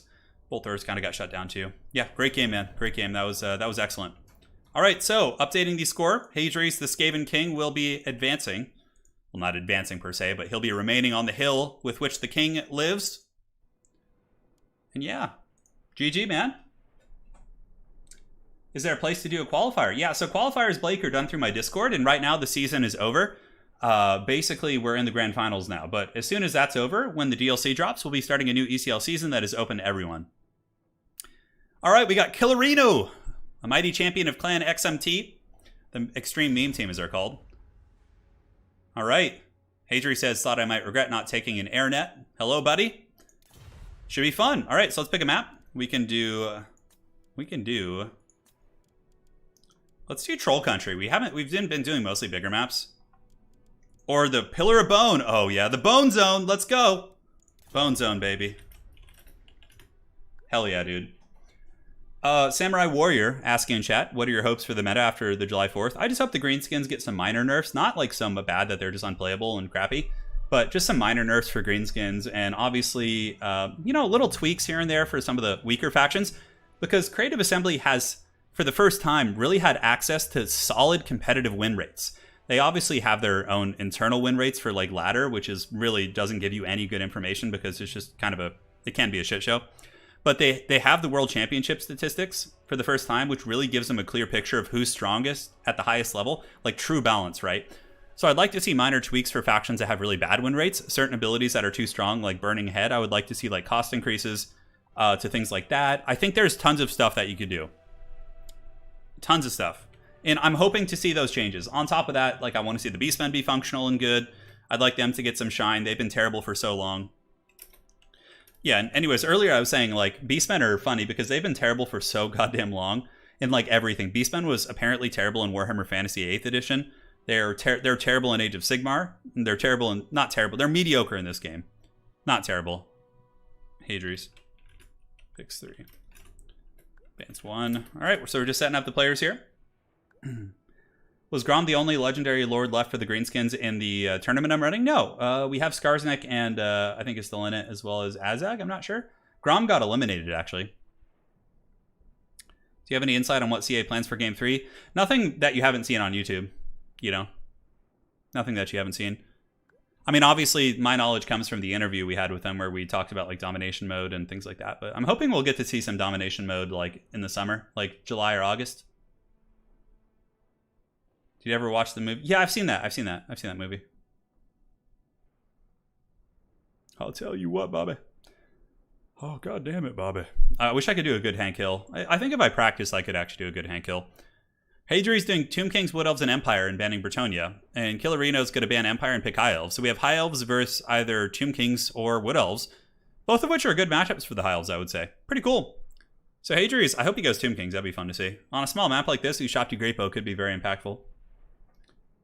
Hey, Icepower, how's it going? Bolt throwers have become trash. Yeah, exactly, Icepower. Bolt throwers get shut down super hard. I was playing against Hadri's pre-DLC, and I was playing Empire, and he was actually able to get in range with it to shut down my cannon. I had, like, the Hammer of the Witches, and it was like, I was like, oh, shit, well, there goes my artillery, you know? Yeah, Khorne is getting Minotaurs, aren't they? So at least some Beastmen will be good. Yeah. Yeah, well played, Icepower. That was a good game, man. All right, so we got the hard wood versus the pompous wood, the pompous elves versus the hard elves here. Should be fun. Wood elves versus the high elves. Let's do it, man. Poison nerf. Yeah, I think poison could use a bit of a nerf. Like takedown. It's pretty punishing. There's a lot of issues. Yeah. I try winning as Empire, saw your vid on it, still get wrecked by so many things. Yeah, Edward, Empire is a hard faction to play. It's probably not your builds. It's probably just practice. Empire is a difficult faction. They have many really squishy elements, and like your timings are very important. Your micros. It's a very micro intensive faction. So yeah, I want to see Khorngors and Pestigors on the table again. Yeah, that'd be cool. I've been painting my Empire army slowly but surely. I just got back into it. My whole policy is a Sigmarite a day keeps the dark gods away. So my whole theory is I paint one Sigmarite a day. Each state trooper, I finish one, start to scratch every day. Because my army has like literally like, I don't know how many of those, like probably like 40 to 50 state troopers with like 30 handgunners, so it's like a pain to paint them all, man. It is a pain! They're looking ready, though. Standing over here, ready to face the minions of the Dark Gods. Karl Franz is spray primed now. It's a pretty small map, so we could certainly see some weird shit here. We could see some Blade Singers. Who the hell knows? Who the hell knows? Did Wood Elves ever fight High Elves in lore? I think there's a point where Wood Elves have fought everyone. Like, whoever comes into their forest, they fight, generally speaking, so... I don't know. I don't know if there's any big lore scenarios. I know Lich109's here in chat. He could probably answer that. He's a lore master. Ice Power, I'm very excited for the XMT RTK Fan War. Yeah, and I just got sent the details today, so I'm ready for it. Was it on Friday, right? Yeah, so end of the week. End of the week indeed. I'm gonna ready up. I play guard, I know your pain. Yeah, Periscope, it's rough, dude, because I play Death Guard too. Okay, so I have painted so many Horde armies. I'll do an army video, Gokfim, when my army is done. I'm not painting my Sons of Sigmar like normal Empire, though. I'm painting them in my own scheme. So they have golden armor with purple cloth. Like purple and black cloth. So what I did is I mixed 2 contrast paints to give it like a purple and dark purple hue. It's kind of like inspired by Knights of War. They have black armor with golden trim. The State Troopers have golden armor with purple trim. Karl Franz is going to be like painted like a pale rider. So it's going to be like a pissed off Karl Franz who escaped the end times and still lived somehow.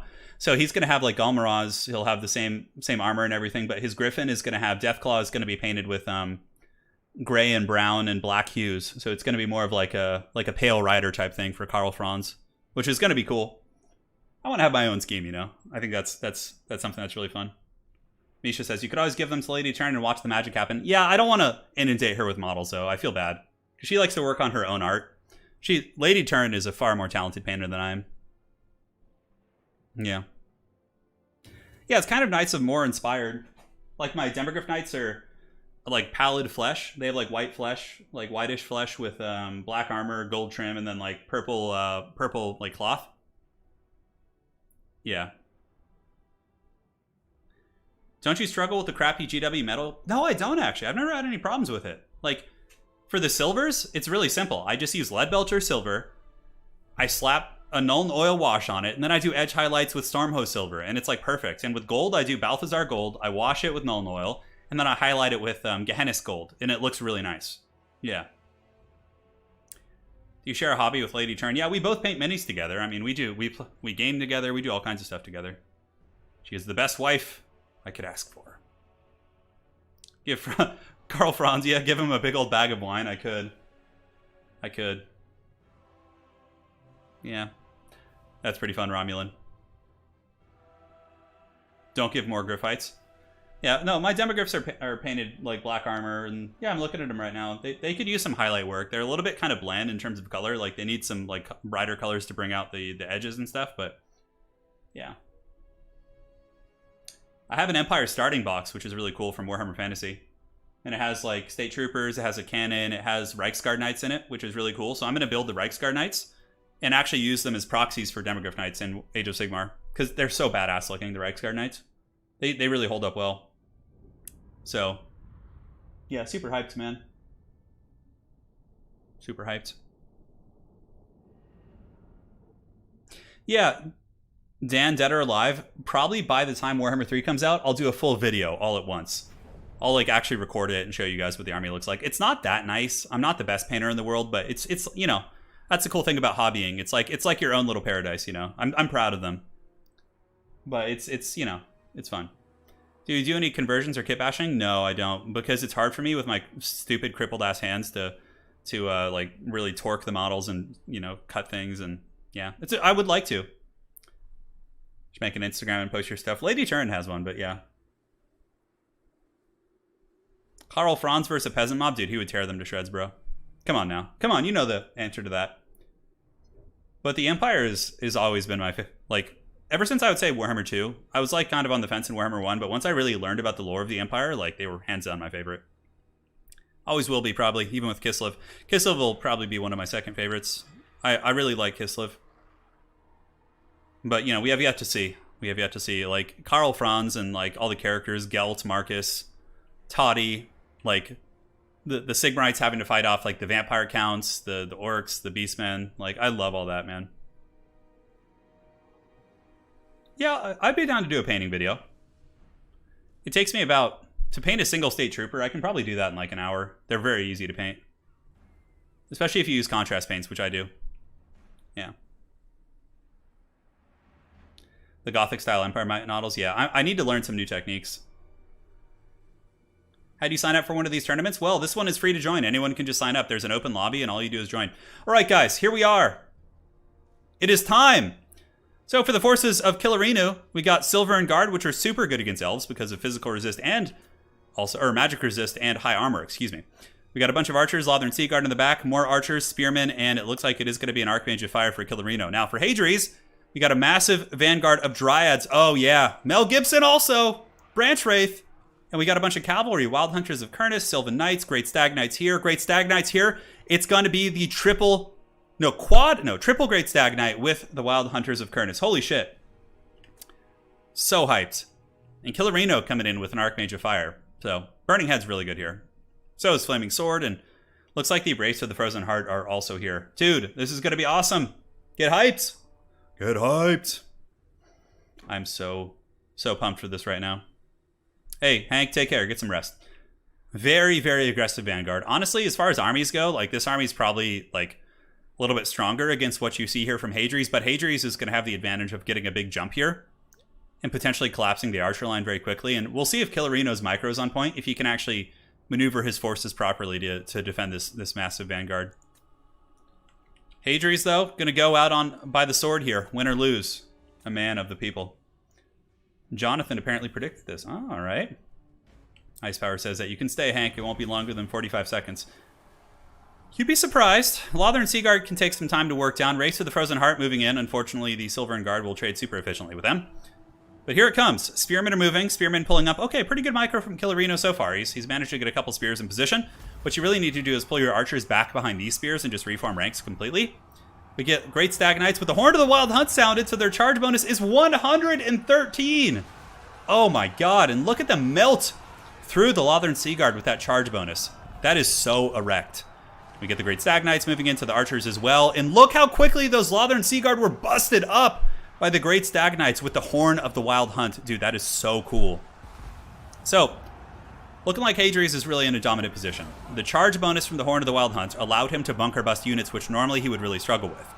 Here we get Spearmen fighting Great Stag Knights, but Hadries is going to be pulling back here. Mel Gibson pouring in as well, going to be trying to break up these units. Balance of power is still kind of even, despite some of the early breaks here from the High Elves, but man, oh man, that Mel Gibson rush was a thing of magic. So 24 models right here. Lost Sylvan Knights rocking 24 as well, taking a little bit of damage. Nice Burning Head coming in from Killerino. Does go through the Sylvan Knights. Takes out a couple models. Also does some good, just kind of HP damage also. And it goes through the Spearmen in the back. But Dryads have broken through. Looks like the Cavalry of Hadries are now having a little bit of a tougher time finding a home, as they do end up swarming spear units and also taking a substantial amount of arrow fire. This high elf build, obviously, Lothern Sea Guard, Archers, Silver and Guard are just really, really staples here. The one thing that Killerino didn't bring that's very meta is Dragon Princes. Dragon Princes would have been quite useful against the Great Stag Knights at kind of holding back their charge. But nonetheless, we'll see if the Cavalry of the Elves can do it. Orion's in the pits grinding, and Orion does magic damage, I think. No, he doesn't, actually. I think he used to, and I think they changed it. But Orion here will provide some nice sustained DPS. It looks like he didn't bring Hawk's Talons or the Hounds of Gibson, so not going to have any nice AoE for these units, but really, really just kind of probably had to cut corners to get some of the expensive cavalry units fit into the build here. So Spearmen being worn down by the Lost Sylvan Knights. They're obviously not immune to psychology, so a Terror Rout will happen any second. There it is. And a Burning Head coming in, which would have been a good Burning Head if the Spearmen had held. Unfortunately, the Spearmen are going to break, and that is going to allow all the angry Dryads to run in and just tie up archers, which is really good. And also, the Lost Sylvan Knights aren't taking the spear attacks on their own. They have, like, Dryads buffering them, which is really, really strong. And it looks like Hadries is pulling ahead slightly, but there still is a ton of Spearmen here. Really nice usage of the Flaming Sword of Ruin to give them some extra punch here. Race of the Frozen Heart? No, these are basic Dryads cutting through Lothern Sea Guard. Sea Guard will die pretty efficiently to Dryads. They at least have that. The Dryads are just terrible against, Silver and Guard is really the main thing, and the Cavalry and things like that. But Hadri's getting a little bit worn down in the Cavalry department. Lost Sylvan Knights have 9 models, Wild Riders 14. Here we do have 18, and looks like 16. So Still a fair amount of pocket strength. Maybe pulling back all the cavalry right now would be good, but Horn of the Wild Hunt active again on the charge. Quite good, but yeah, it's going to be a grind, man. Balance of power is really even. Burning Head here could be very devastating too. A Burning Head down the Dryads and just all the way down the pipe would be really, really good. That'd be incredibly nice. We will see. So Dryads with the charge bonus up to 18. It's percentage based, obviously, so not going to be as good on those type of units. And will Mel Gibson be able to carry? One of the issues is, of course, all the spears are quite good against him, as are the Elvish archers. Probably for Hadri's at this point, disengaging from the main fight with the Stag Knights and riding down all the Elvish scraps on the edge of the battlefield would be the proper play. We'll see. For Killerino, really just kind of getting good, consistent archer fire, trying to keep the Wood Elves into the spear engagements is going to be a recipe for success. Many of these great Stag Knights are getting worn down pretty bad. They need to pull back. I mean, they're taking massive casualties. Only 60 armor against spears. The anti-large bonus really, really quite massive. And yeah, the Stag Knights really need to retreat from that fight, and they need to start just kind of cleaning up the scraps on the edge of the battlefield. Orion will be a raid boss, though, for sure. Silver and Guard, they're not immune to psychology, so terror routes could be big. So keeping the cavalry alive, I think, I mean, if this game is played in an optimal sense, I think that Hadri's probably has this. Obviously, if he sits too long and fights the spears with his cavalry, I think he could give the game up. But Orion is going to be really tough to kill. I mean, many of the archer units are heavily compromised, and now he's doing the classic competitive play of chasing down the scraps before the final fight. So here comes Christmas, a little bit early here to these elves, blessing them with the blessings of Saint Nick here. There they go, rode down, wavering, and broken, as the Great Stag Knights continuing to roll through. Value accrued 1100, pretty good. Dark Baphomet, hey Turin, recovering from a recent wrist injury. Thought of you every time I couldn't hold or open anything. Thanks for all your great content. I'm glad that I remind you of that. Yeah, no, it's tough, man. It's tough. I've been having to open a fair amount of stuff with my hand and mouth with my right hand. It's been a lot of fun, but it's getting better. I can do a lot of basic stuff now. 6 to 10 weeks in after the surgery, and I should be aces to start opening stuff again and getting down and dirty. Thank you so much. Hope your hand feels better, brother. So the Dryad a little bit trapped up here. Mel Gibson and company just chasing down the scraps wherever they can, but losing the Branch Wraith here is pretty unfortunate. Branch Wraith probably still has some good combat prowess, but will she be able to get away? 43 speed, much faster than the Elvish units, but I think Killerino probably will get the Archmage of Fire and chase that unit down. Make sure to catch the Branch Wraith. For Hadri's, I think it's very important to perhaps salvage that unit. Maybe get the Lost Sylvan Knights right over there, ram these Spearmen in the back, save that Branch Wraith. The Branch Wraith is a huge boon to have in the late game. Nice fireball going down, not after the Branch Wraith, actually. Here it goes, 1, a 2, and a 3, and it does miss. Pretty unfortunate little fireball there. It just didn't hit anything, which is pretty disastrous. Mel Gibson is full health, he's unbreakable, causes terror, and there still are a fair amount of Dryads. We have 55 Dryads here, and also 39 Dryads on the other side of the battlefield. The Christmas Elves are upon us. Good play here by Killerino. Armor of the Stars, probably not necessary, but I guess it does kind of mask his location from Hadri's. The Branch Wraith looked to be using some sort of magic. Maybe an Earthblood was being cast or a Melkos. Nice Melkos. It's good. That'll do a little bit of damage before the Branch Wraith goes quietly into the night. But it looks like she's stabilizing a little bit. No, -4 right there. -1, 5. Will she hold? The Branch Wraith is holding firm. She's fighting, but the Eagle's going to come in with the charge. And the charge in the back should break the leadership of that unit. It's 4, man. That is the bravest Branch Wraith I think I've ever seen. So on the other side of the battlefield, the Great Stag Knights doing some work, chasing down spear units. Hadri's going to be regrouping his forces. Might as well just send Mel Gibson in right now and just cycle charge. Yeah, it's too bad that for him, that the Branch Wraith has gone. Really nice for Killerino that he's able to get that Branch Wraith off the battlefield. It looks like she still had some magic too. We saw Melkos there. So Mel Gibson should just probably cycle charge. He's got those big angry hooves. 2,700 HP. Let's see how much damage he does with this attack here. Boom, down to 2,573. So doing a little bit of work as he does take out some models, but the Cloak of Isha is still a variable to, bring into account here. Basically, Mel Gibson wants to just tar pit this army, like have them surround him and shank him, and then the Great Stag Knights just charge in. Orion's going to be tough to kill. I mean, spears are very good against him, but yeah, I don't see the Archmage of Fire being able to really nuke him, although fireballs are very good against Orion too. Don't know about the magic situation. So Stag Knights coming in, Christmas round 2, second Christmas, as the Silver and Guard do go down to 4 leadership. No terror routes though, which is quite nice for Killerino. The fact that they held and then terror route is incredibly important, because then the Great Stag Knights could have essentially just chased them off. So coming back in, the Great Stag Knights, do we have the Horn of the Wild Hunt? No, it does not look like it. The Branch Wraith is indeed shattered from being cycle charged and beaten down so many times. Okay, the first charge was Christmas Eve. Now this is Christmas morning as the cavalry come in once more. Dryads are getting destroyed by the Silverin Guard, which of course is something we talked about earlier. A fireball going in onto the Great Stagnites makes me wonder if you should maybe save that to finish off Orion, because it's going to be very tough once his Cloak of Isha is active, so maybe. But the Dryads really need to fight with Orion. Like, give him some nice buffering, allow the Terror Routes to come into play. Like, it's weird. I still feel like Orion is in a good position, although nice charge from Killerino. Really good timing here, as the Stagnites do get broken. They only have a couple models left, and the Great Eagle does do enough damage to actually break them. We have the Wild Hunters of Kernus coming in. Orion is hot on the hunt. Now he's going to be re-engaging against the Silverin Guard. I think Terror Routes are going to be his best friend with the Dryads coming in. Archmage of Fire doing an excellent job not diving into a dangerous fight until she has to. Basically chasing down routing units is very important, right? Keeping them from unifying with Orion. Orion does have an encouragement aura, as do all, characters essentially. So giving a leadership buff to these units is very, very big. Yeah, I'm like, I feel like this bounce power is like highly deceptive. Like, it's just because everything's so low, but the balance of power isn't taking into account, I should say, how truly hard it's going to be to kill Mel Gibson. Like, he is just such a raid boss. I mean, even after his nerfs, he's tough to kill. He's not quite as oppressive as he was before, but he's still very, very tough to kill. It's been a great game. I have to say, today's King of the Hills games have been great. They've been great. Romulan Dog saying, Turin Cleanse Scar has a nice Warp Stone infusion for your wrist. Just hold. Dude, I'm down, man. I'm desperate at this point. Give me the Warp Stone. I'll try it. Nice little cavalry charge into the Silverin. They're wavering at -3. Looks like they might break here. Orion is nearby too. Better be careful. Archmage is probably going to take at least one big shank from Mel Gibson. Oh, the bird is running! Wait, is it going to get away? Orion, the master of the wild hunt. And it looks like she gets away, just barely. All right, so, eventually the Archmage of Fire is going to have to land here. Nice fireball into Orion. I don't think it's going to matter, though. So looking around the battlefield, do the Elves have anything attacking? They do not. So now the Archmage will have to attack here. And if he doesn't attack in a second, I'll give him a warning. But he's basically going to have to land. Because there's no other Elf units, and you can't just like sit in the sky with single entities in the late game and do this. All right, Killer needs to attack. Oh, okay, he's got a Spear unit back that's moving in. So technically, I suppose that's fine. And, today's a relatively casual situation. So not going to be too on it. We'll let it roll. Looks like he's just chasing down Spear units, which is good. And the Eagle does land. And might get a little bit trapped up in Dryads. Yeah.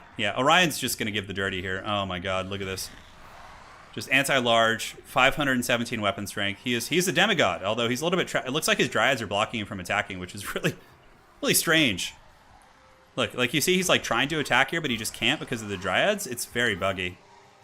A lot of little issues like that in this game. Hopefully they get fixed as we get to game 3. Like, maybe like units like Orion should have like an attack range where they can attack from like a distance, just like in tabletop. Like Spear units have a 2-inch engagement range, whereas like swords have 1-inch, like things like that. But it looks like she's still taking a lot of damage from the Dryad. So yeah, the Spear units ran. So technically, you got to sit here now. Yeah, it's over. Orion's got this. GG, well played. All right, Hadri's taking a very rough Vanguard, which worked initially, but then the Elves started to come back. It became a very close game. Have there been any Skaven games? Many Skaven games. Mel Gibson, 1,400 value.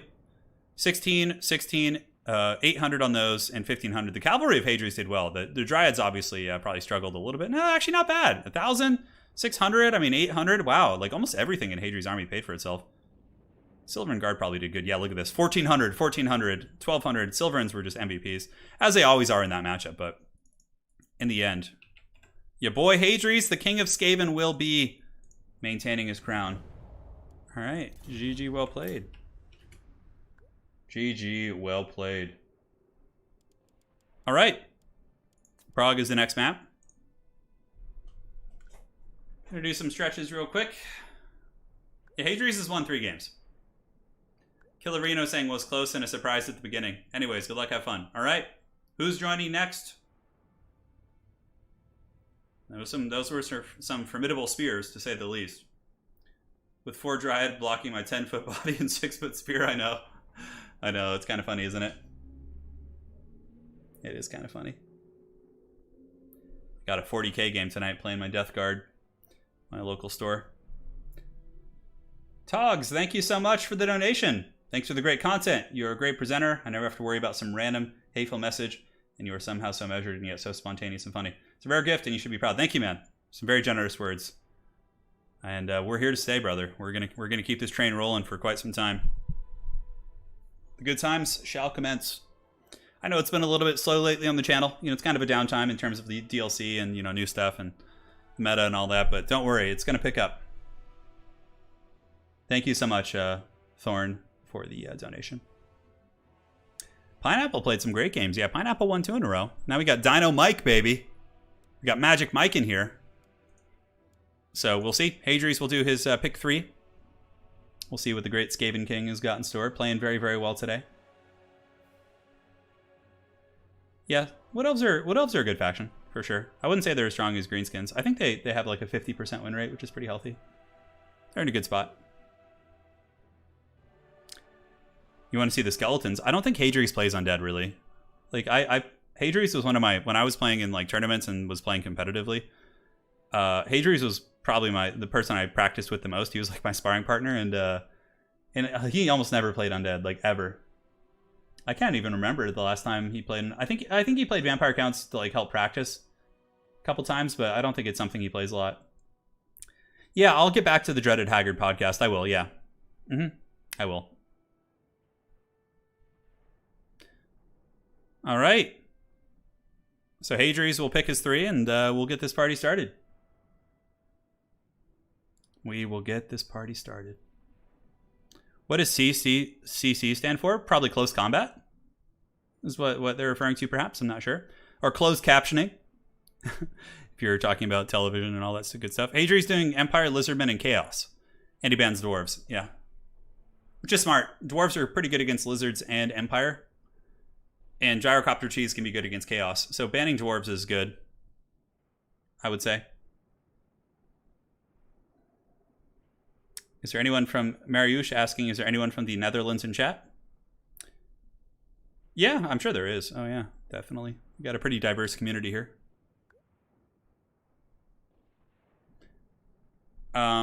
So now, Mike, you ban one of his and pick one aside from Dowie. All right, so just explaining to the great Dino Mike here the circumstances of the battle. Yeah, the podcast is fun. It is, yeah. I gotta improve the. My living room isn't very where I record isn't very good for for like having video, so I need to work on that. Nick, a fine name. My name is Nick also. Turin, you should push EA for more intermediate support for the multiplayer scene. Even a small pricing / stat adjustment patch not tied to the content would have helped our community. You know, Nick, that might be something in the future, but I don't think there's going to be like anything really eventful happening in Warhammer 2. That's something when Warhammer 3 comes around, I can definitely push for more, but right now, it just, until that happens, you know, yeah. Thank you for the donation, though, Nick. Really appreciate that. Yes, yes. So we got Lizardmen versus, yeah, so Dynamike's going Lizards. Hadries now can pick. And then I think his 2 choices are Chaos and you can. No problem. So now switch to Lizardmen, and Hadries will pick. Very cool. We're getting there, man. Oh, we got Chaos. I'm glad he did this. I didn't feel like watching. Well, was he going to play Wood Elves? What was his 3rd pick here? Hold on. Empire, Lizardmen, and Chaos for his 3. Okay, that could have been fun, yeah. Chaos or Empire, but Empire got banned, and, you know, Hadries is enough of a champ not to give us a mirror match, so that should be fun. Let's see what Dino Mike brings. Dino Mike, I think I've seen Dino Mike on a King of the Hill way back when. I'm not sure. Maybe this is your first time, Dino Mike, but it's a pleasure to have you here, man. Hopefully you enjoy the game. Give the people Engine of the Gods, and they'll be happy, I can assure you. How did Turin get Fred Durst in on this? It's the big collab with some Limp Bizkit. Yeah. They're one of my guilty pleasures. Yeah, Limp Bizkit's one of my guilty pleasures. I used to like them when I was like in 8th grade, you know, back in like 2002 or 1. And I stopped listening to them all through high school and college, but then as an adult, I refound my Limp Bizkit cringe. It's fun. I saw them in concert. They were actually pretty good. They shredded. Their guitarist is pretty insane. I think his name's Wes Borland or something. Holy shit. Yeah. Yeah. That was a good time. trying to think. My favorite concerts of all time were probably I've seen quite a few. I think Metallica was one of my favorites. With Nine Inch Nails was another one. Hadries versus Youngling. It could be. I don't know. We'll find out. Not the Younglings. Nine Inch Nails probably my favorite concert of all time. They were so freaking good. Like, they shredded, man. They shredded. That shit was so epic and intense. It was like intense, you know? It just like felt like a battle. Son of Kiernan. Hey, King, lovely stream. What's the best faction to counter Lizardmen? Been having fun doing Theorycraft builds and stuck a little bit on that one. Oh, that's a tough one. I feel like dwarves do well against lizards, but you really have to be kind of like know what you're doing. Dwarves can. I think Skaven have consistently been said to have had a good matchup against lizards. People used to say Vampire Coast, and I think Vampire Coast still does okay against him. Yeah. Steel Panther. Yeah, Metallica. I saw Metallica in 2003, and then I saw Metallica again in 2011. I've seen Foo Fighters twice. They were pretty good.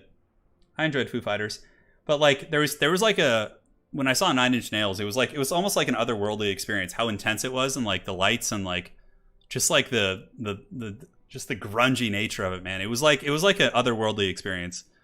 Whereas Foo Fighters was fun. It was more of like a generic concert, but it was good. I liked Foo Fighters a lot. Chevelle was a really good band live. Chevelle, very underrated. If you guys haven't listened to Chevelle, they're still very good. Chevelle's new album, I only liked like one or two songs off it, but their older albums, they're really like Wonder What's Next and Sci-Fi Crimes, really, really good stuff. Let's see. You ever heard of Gokthim? No, I haven't. I haven't heard of that. And Nick says, I just moved to the second biggest city in Russia, and then bam. Yeah, sorry to hear that, man. Yeah, and then Chester passes away, the lead singer of Linkin Park. I saw Linkin Park live, too. They were really good. Linkin Park was fun. They, the concert where I saw Limp Bizkit, it was Limp Bizkit, Linkin Park, Mudvayne, I can't remember, and Metallica. Yeah, those were the four bands that were playing at the concert. Mushak, maybe down the road. I would. Honestly, though, like I could probably, if you just join the Discord, I could direct you to some good players, and you could probably learn quite a bit. You don't need to pay me, man. I'll answer your questions. Just shoot me a message, and I can give you some tips. Yeah. Yeah, Chevelle's really good.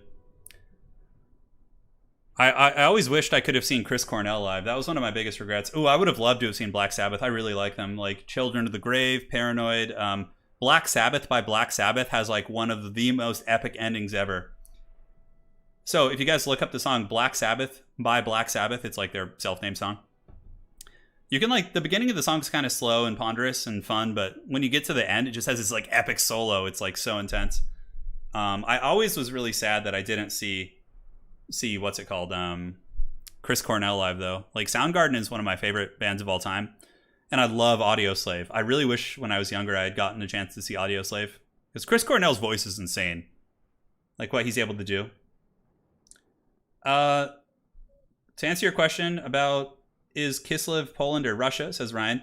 It's so Kislev is basically an amalgamation or combination of a bunch of different Slavic cultures, including, Russia, Poland, Ukraine, like pretty much Slavic. It's like just inspired by Slavic culture in general. So there's going to be like little hints and spices from all these different cultures there.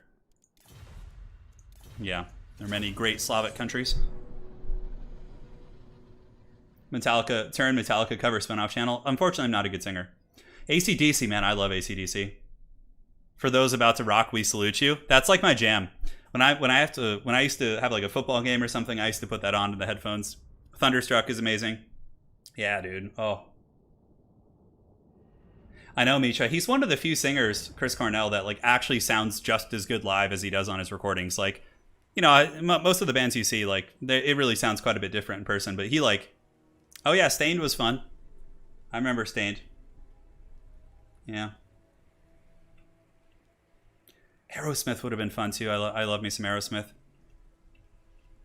Yeah, Dream On was. I remember the first time I heard Dream On. I was at football practice when I was like in 9th grade, 10th grade, and our coach, it was Friday before the game, and we were setting up the field. And our football coach he drove his pickup truck out to the track next to the football field, and he full blasted his speakers and put Dream On by Aerosmith. And it was the first time I ever heard that song. you know, and I was like, oh, dude, this is so cool. It's like our whole team, football team, preparing for battle with Dream On just going in the background. I was like, dude, it doesn't get better than this. So goddamn cool. Yeah. No, you know, I don't know of that band Skull Summit. No, I don't even know who they are. Yeah. His collab with Linkin Park was... Yeah. Absolutely. I really like Alice in Chains, too. They're pretty great. Alice in Chains is awesome. Rooster is one of my favorite songs of all time. But if I had to say my favorite... Probably, like, one of my favorite songs that just comes to head... Like, my favorite song of all time, probably... If I had to say, like, number one... This is really hard, but probably Fade to Black by Metallica. Like, Fade to Black is just... I don't know why. It just, like, resonates with me. I love that song. It's so goddamn good. Like, the epic solo at the end. Like, just... Like, the subject matter. It's just so good. All right. Well, anyways. Hopefully we had some fun talking about music. Hey, Jonathan R. Those are fun bands to see, man. No shame. Hold your head up high. That sounds like a good time. So, my friends, back to some Warhammer. We can continue our music discussion after Ye Olde Battle is over. For the forces of Hadres, we got Chaos Marauders in the front with the Mirror Guard here in the center, so pretty low-quality infantry, probably expecting Skinks maybe, but it looks like Saurus.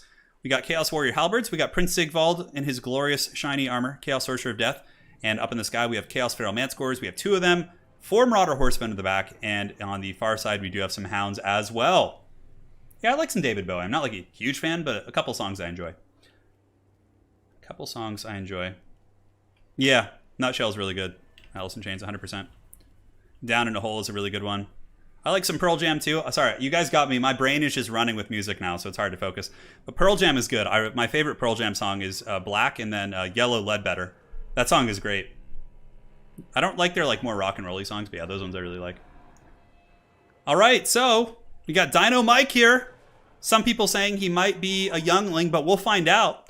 He's got Saurus Warriors backed up by a Manscore Summoner. We have an Engine of the Gods, hell yeah, Man of the People, and Nakai the Wanderer. So Dino Mike looking to make a name for himself here in this battle with the glorious Nakai. We got Horned Ones in the back. We got some Horny Boys. Okay, you know what? I love this build. Love everything about it. It's very fun. We'll see if he can pull it off. Certainly some big targets for Ye Olde Horsemen. But, you know, the one thing is Hadres in his army doesn't have too much anti-large. I mean, 2 Mancores with Death Magic support can certainly do some work, but this is going to be some magical stuff for sure. How about Queen? Oh yeah, I love Queen. I was listening to Queen on the my trip to Ventura yesterday. I had a road trip, and yeah, I was listening to a bunch of their stuff. My favorite Queen song is "The Show Must Go On." I think is what it's called. Yeah. I mean, "We Will Rock You" and "We Are the Champions." That's all fun, like, you know, stadium rock stuff. Really good. Fat Bottom Girls. So many good songs. Yeah, Queen's great. Queen is great. "The Show Must Go On" is just so epic. All right. Sorry, guys. I'm going to focus on the commentary now, I promise. So if you have music questions, save them for after the battle, and I will get to them. So right now, the 2 forces move forward. Dude, look how Chad Nakai is. The way he walks is, you know, like that meme where they have the Chad meme and it shows the guy with, like, the bulging dong? Like, Nakai just, like, walks like that guy would walk, you know? Which is pretty funny. Anyways, Chameleon Skinks doing a little bit of poking, but Hadres does have triple Chaos Warhounds looking to feast on some Chameleon Skinks on the flank. Dino Mike moving up with his Engine of the Gods. It's going to be very tough to catch Hadres with the Ancient Stegodon. But if you have like a net, that's why it's really fun to use like a Salon and things like that and drop the Engine of the Gods to drop some big bows. In the meantime, Saurus against Marauders. Marauders will get their butts kicked by the Saurus Warriors pretty badly. Oh, never mind. Hadres actually has Chosen in the front line. Okay, so we have Chosen. Oh my god, is Hadres not going to see this? Oh my god. Oh, the Engine of the Gods. It's getting into the Mirror Guard. Oh, the devastation. Hadres pulls back, but not before it does a pretty substantial amount of damage. Oh no. Oh, it's going to go into the Chosen. Oh no, the Saurus. Okay, looks like we're stable. But the Chosen obviously dominating the Saurus in combat, but the Mirror Guard took some damage. And now we have the Duel of Duels. We have Chad Nakai punching Sigvald in the face. Getting some work in there, but I feel like Sigvald will win this because he has access to the healing, and also there's some Chaos Warrior Halberds nearby. I feel like Nakai maybe needs to get away. Also, Manticore's coming in. It's going to be a little bit tough for your boy Nakai. So now we do get Temple Guard piling in. Nakai needs to pull back ASAP. Staying in this combat here is going to be disastrous. In the backfield, Chameleon Skink's about to be swarmed pretty badly by the Warhounds, and we do have some tactical reserves here from Dino Mike. He needs to get him in. Oh, Dino Mike, get those hounds in there. So yeah, it's a tough one. It's a tough one. There's a lot going on. I mean, his Lord's being attacked pretty heavily. Hadri's going pretty ape here. But now the Horny Boy is going to be emerging from the trees and should 100% peel these characters off. Nakai was able to get away, but unfortunately for Dino Mike, his big dinosaur is surrounded by halberds, or at least partially. There is some Temple Guard support here on the ground, and a Manticore summon has come in from Dino Mike as well. Horned One's getting a nice charge into Hadri's Doggos here, so the Horned Ones should be able to drop some serious punch right here. You can see those Chaos Warhounds really getting wrecked pretty bad. While Nakai fights another unit of Warhounds, which is good. He doesn't have bonus for infantry, but he's okay against them. Temple Guard are busted up. The Chosen continuing to push through. There are 57 Chosen here for Hadri's. They're really showing a super dominant fight versus the Saurus Warriors. And the Engine of the Gods is trying its best, but you know what? Big props to you boy, Dino Mike, fighting a great champion like Hadri's and, you know, bringing Nakai, bringing the Ancient Stegodon, and Horned Ones. I mean, so many cool units that we normally don't get to see. Unfortunately, they didn't get their day in the sun. They had a little bit of trouble here. Nakai, if you're going to go Engine of the Gods, I think you should bring Mazda Mundi for a net, so you can guaranteed nuke one high-value unit. But here he comes, clubbing some Marauders, taking them to town. I think Nakai has some of the coolest attack animations in the game. Yes, here it comes. So, Nakai just gave that guy like a Bruce Lee like 1-inch punch. Do you guys see that? And just kind of power fisted his hand there. Yeah, he's going to be able to beat down some Marauders, but this game looks 100% over. The Engine of the Gods is taken offline. Hounds are running rampant, and the Horned Ones are the last bastion of strength. And that is going to be it. No, the Lizardman player did use all of his money for sure. He had a lot of expensive units. Nakai, Horned Ones, Temple Guard. You know, a lot of very pricey things here. So the Horned Ones are going to be going after Sigvald. And they'll do okay damage, but, you know, Sigvald, typically you need, like, a big single entity to fight him. I mean, I don't know if Nakai would be able to beat Sigvald 1v1. I don't think so. I feel like Sigvald's sustain and, like, his crazy stats and his perfect vigor would give him an advantage, right? Like, Nakai right now is, I guess, Nakai has perfect vigor, too, with his amulet, so I guess it just depends on the itemization. That'd be an interesting test to see. Sigvald is an incredibly scary duelist, because even if he gets put in a bad situation, he still does well for himself. And that is going to be army losses, so sadly, we're going to be denied the Duel of Duels. Nakai's going to wander back to the forest. He's like, screw this shit, I'm going home. And we will see you guys next time. That was a really fun game. Despite it being somewhat one-sided, you know, Dino Mike, a true man to the people. He brought all the fun stuff, all the bells and whistles for you guys. Engine of the Gods got 700 value, not bad. Not bad. Cool army here. Very classic stuff. Throwing axes to kill dinos, Manticores and Sigvald for gooning. Pretty effective for sure. Sigvald, 666 value, the sign of the beast. All right, so Hadri's up to 4. So what we're going to do at this point of the stream is Hadri's will keep playing. If he wins the next game, we will probably call it a day because I can't stream for too long with my stupid hand recovering. But if somebody beats Hadri's, then they can play until they lose, and we could potentially have a longer stream. So we'll see how it goes. GG, well played. All right, so next up, we have the River Amazon for our map. 1 second, guys. I'll be there in just a moment. All right. Sounds good, Gokfam. I'll check it out. We got Biblington. Ice power could be. Who knows? Stream's been going for about 2 hours. Dino Mike, the people's champion. If you're in chat, man, big props. It was a super fun build. Very ambitious. Okay, so we got River Amazon for the map. Hadri's will do his pick 3, and right now he's up to 4. And we'll see how this goes. What campaign will you do first when the Silence and the Fury is released? 100% the Beastmen. 100% the Beastmen. I love the Haggard factions, and the Beastmen are all about it. I'm really actually curious how they're going to set them up as a Horde faction, or you know what I would actually like to see for Beastmen? It'd be kind of neat to see them not be a Horde faction anymore, but rather, like, when they raise a city, they set up, like, a Beast camp, where they have, like, a raiding camp there type thing, you know? Back to music, Turin, Baby Don't Hurt Me. Oh, man, Hadaway? I don't like any of Hadaway's other songs other than What Is Love. What Is Love is super catchy. Yeah. And I was obsessed with that song when I was like 9 years old because of, or 10, I can't remember, because of A Night at the Roxbury. So when that came out and they were like playing it in that movie, I thought it was the coolest shit ever. You remember in that movie when they used to do like the head bobbing in the car? I used to do that, you know, when I was a little kid. Yeah, that's a weird one, 85. I'm not sure why you'd be having problems with it. All right, so let's see what the great Biblington. I always like his avatar. He's got like a bear waving at someone. Night at the Roxbury was fun. Oh my god, Power Man 5000. So if there was to be a soundtrack to like 2006 like Haggard like World of Warcraft PvP videos on YouTube, like those old ones, like that was Power Man 5000. Like everyone had like a Power Man 5000 song in it. No, I haven't. As you're not lying, I haven't. Can we get an entrance music tournament?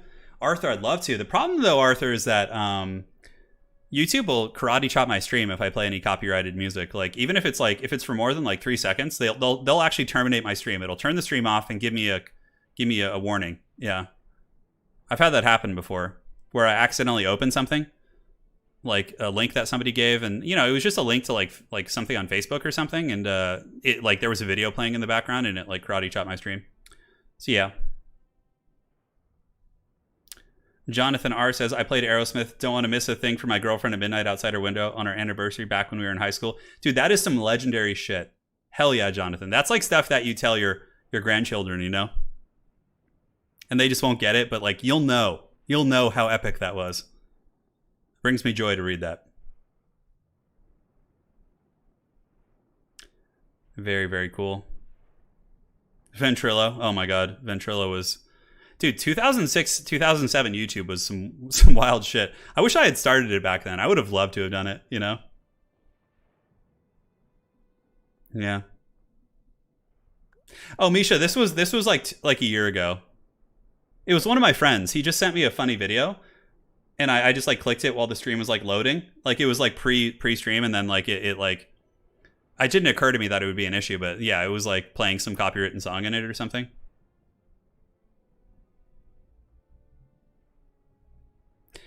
Yeah, Icepower, you got a copyright strike on my own phone recording of me playing the Moonlight Sonata. Yeah, dude, YouTube's copyright system is so troll. I don't even want to mess with it too, because if you run into trouble with like copyright stuff on YouTube or get a strike, YouTube is like very much like a faceless automaton. Like you get like generic customer service messages. You don't like, even if you're like, unless you're like a huge big chungus channel with like 1 million subs and you just dunk on YouTube, you're not going to get like a person. You might get like some customer service rep who like will chat with you, but they won't really help you solve anything. Like they just like, they'll type to you until you say something they can't solve, and then you just get like copy pasta. So that's why I'm really cautious with YouTube, because I don't want to mess with them. If something went wrong, I'd be stuck with it. Somebody could replace my hand with a pimp claw. That's funny.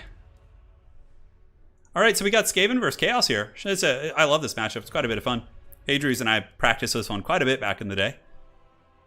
So we will see. We will see. Yeah, it's a tricky one, Arthur. It's tricky. I mean, I'm very grateful for YouTube because it's given me the opportunity to do what I do for a living. Otherwise, I would, not be able to do this. If I had to have started on Twitch, I probably wouldn't have. Total War isn't very popping on Twitch, so it would have been a rough run. So I'm very grateful for YouTube and the platform and like the fact that it gives me the opportunity to, support my family. But, it's got its problems. And it's hard too, because there's so many creators out there, like both small and big. Like, I don't know if they could feasibly have an actual department that deals with creator issues. Yeah, the amount of videos uploaded per minute is mind-boggling. Exactly. So like it's a double-edged sword, because I understand it from a perspective, like why it's so like it has to be that way, but yeah. Yeah, Turin, just reminding myself of Queen's Gaunt's favorite song was Princess of the Universe, and I'm now thinking about watching Highlander. Oh, dude, you might have just inspired me to watch Highlander. I'm binging some Stargate SG-1 right now, so got to finish that before I get into the movies. Although there's like 10 seasons of Stargate SG-1 with like 20 episodes per season. It's insanity. Like I was watching Peaky Blinders, and there's like 8 episodes or 6 per season, and it's like, but man, those older shows, they knew how to go deep. Yeah. I do, Nick. I do.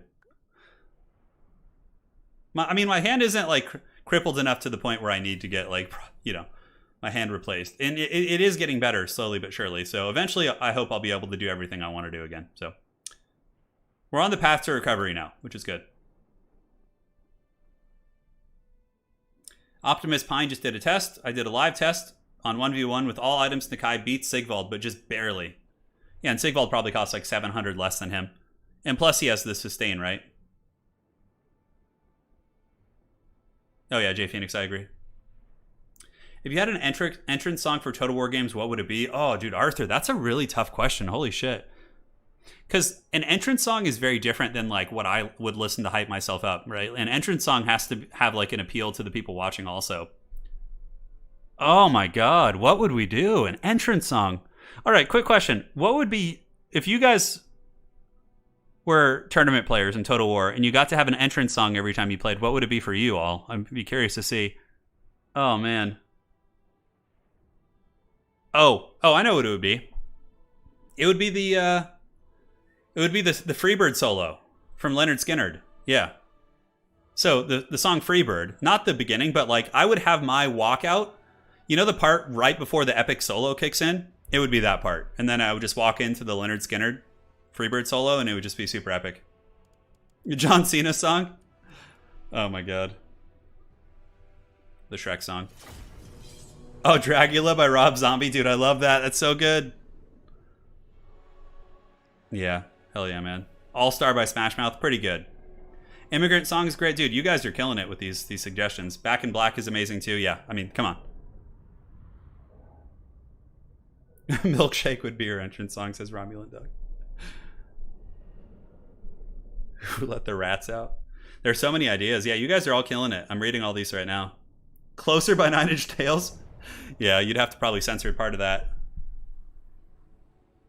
Turn pick Marathi, play Sweet Home of Alabama. Yeah, that's fitting too. Jay Phoenix saying, I'd enter Running Up That Hill by Kate Bush. I don't know that one. I'll have to check it out. The Ace of Spades. I'm a Barbie girl. Oh my god. We're getting real deep into this now. Real deep into it. As we load into the battle. Potentially the last game of the day here. And again, my apologies that the streams are a little bit shorter. I'm just trying to take it easy and not strain my hand a little bit while it's still literally recovering from surgery. For Whom the Bell Tolls is really good. Yeah, I love that. Final Countdown's a fun one. I would do anything for love. Blink 182, which song? And his name was Turin. WWE would be. I would have actually probably, if I had the physique for it, like, if I, you know, honestly, I don't know. I guess there are guys my size in WWE. But, you know, I would have enjoyed doing that kind of work. But, you know, unfortunately, to be a part of that, you pretty much have to take steroids and other things.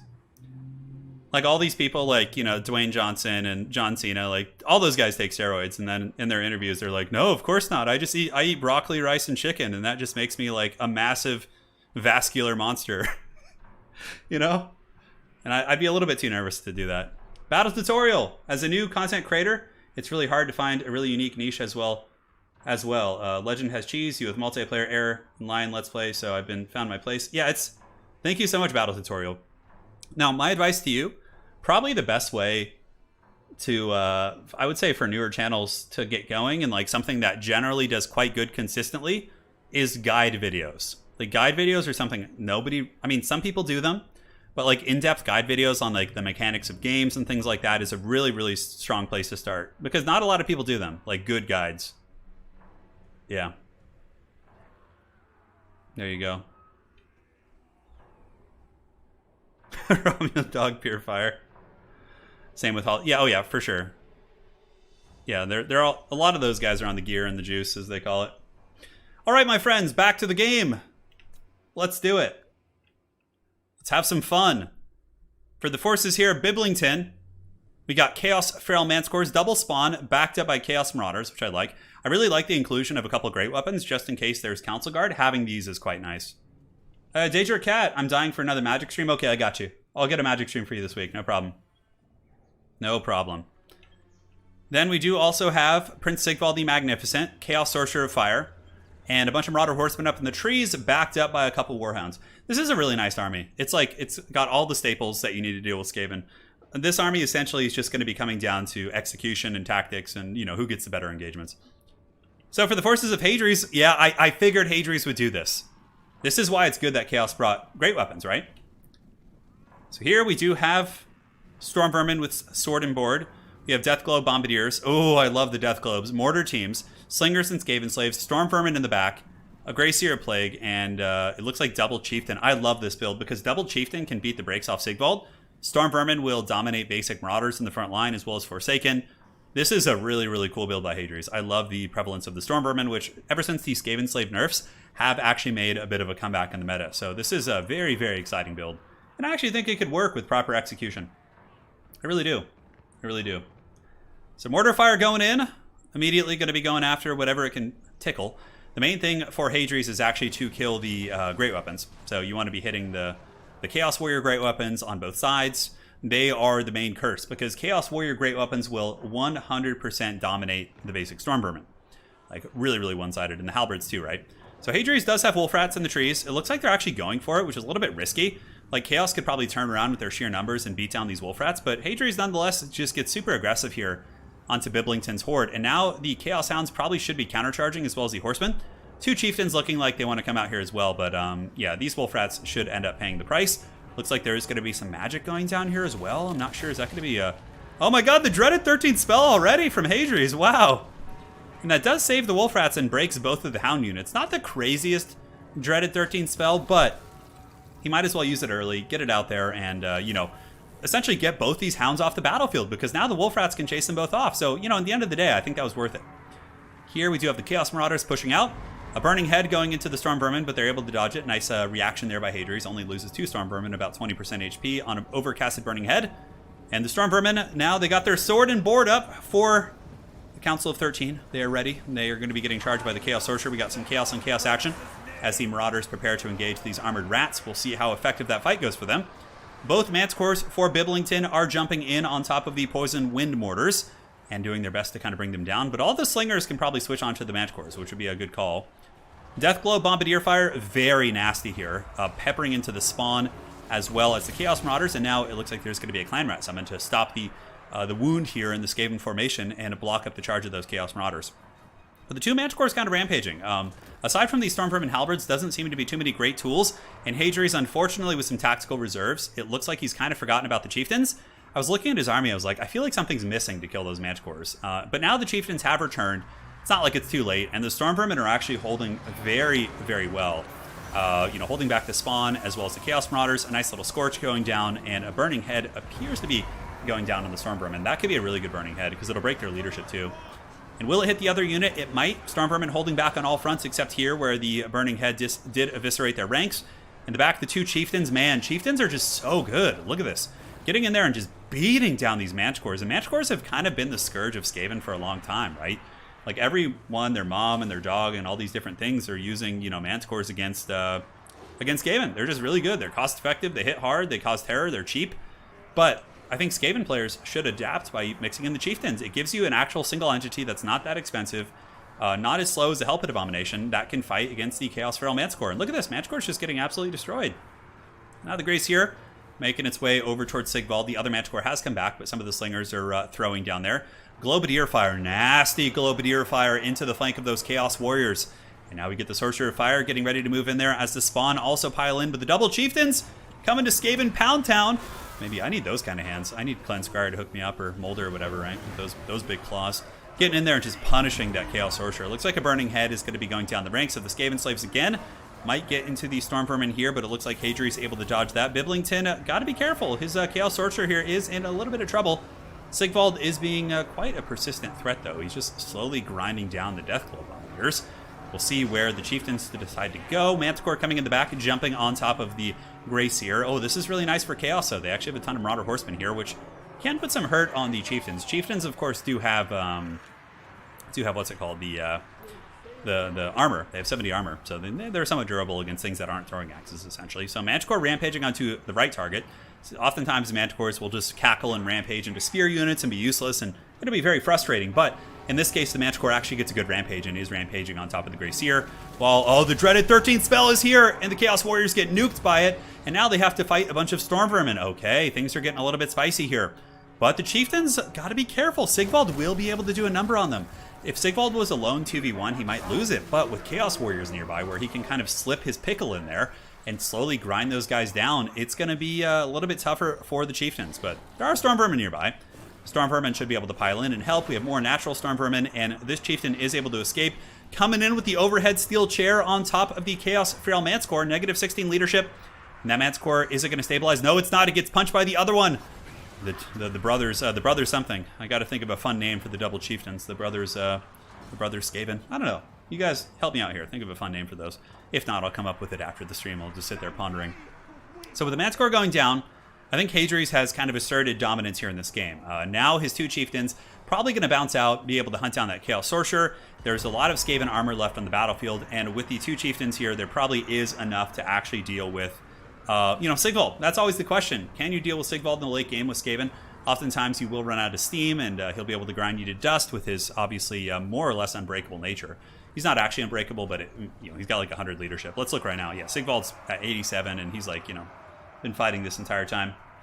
So here comes the two chieftains. Are they going to battle the prince? It looks like they're kind of just teasing a little bit. Skaven Slave Slingers. The Brothers Grimm. Ratman and Robin is really good. Ratman and Rabin? No, Robin. No, it'd be Ratman and Ratbin. Right? It has to be rat something. The second part needs a rat. They both have to have something to do with rats. Like the Robin needs some changes. Alright, so Skaven, Balance of Power is actually pulling back a little bit, interestingly enough. Perhaps some of the Chaos Forces have rallied here. We do have a core of Marauder Horsemen who are going to be throwing into the Grace here. But it looks like the Chaos Infantry is running a little bit scared here.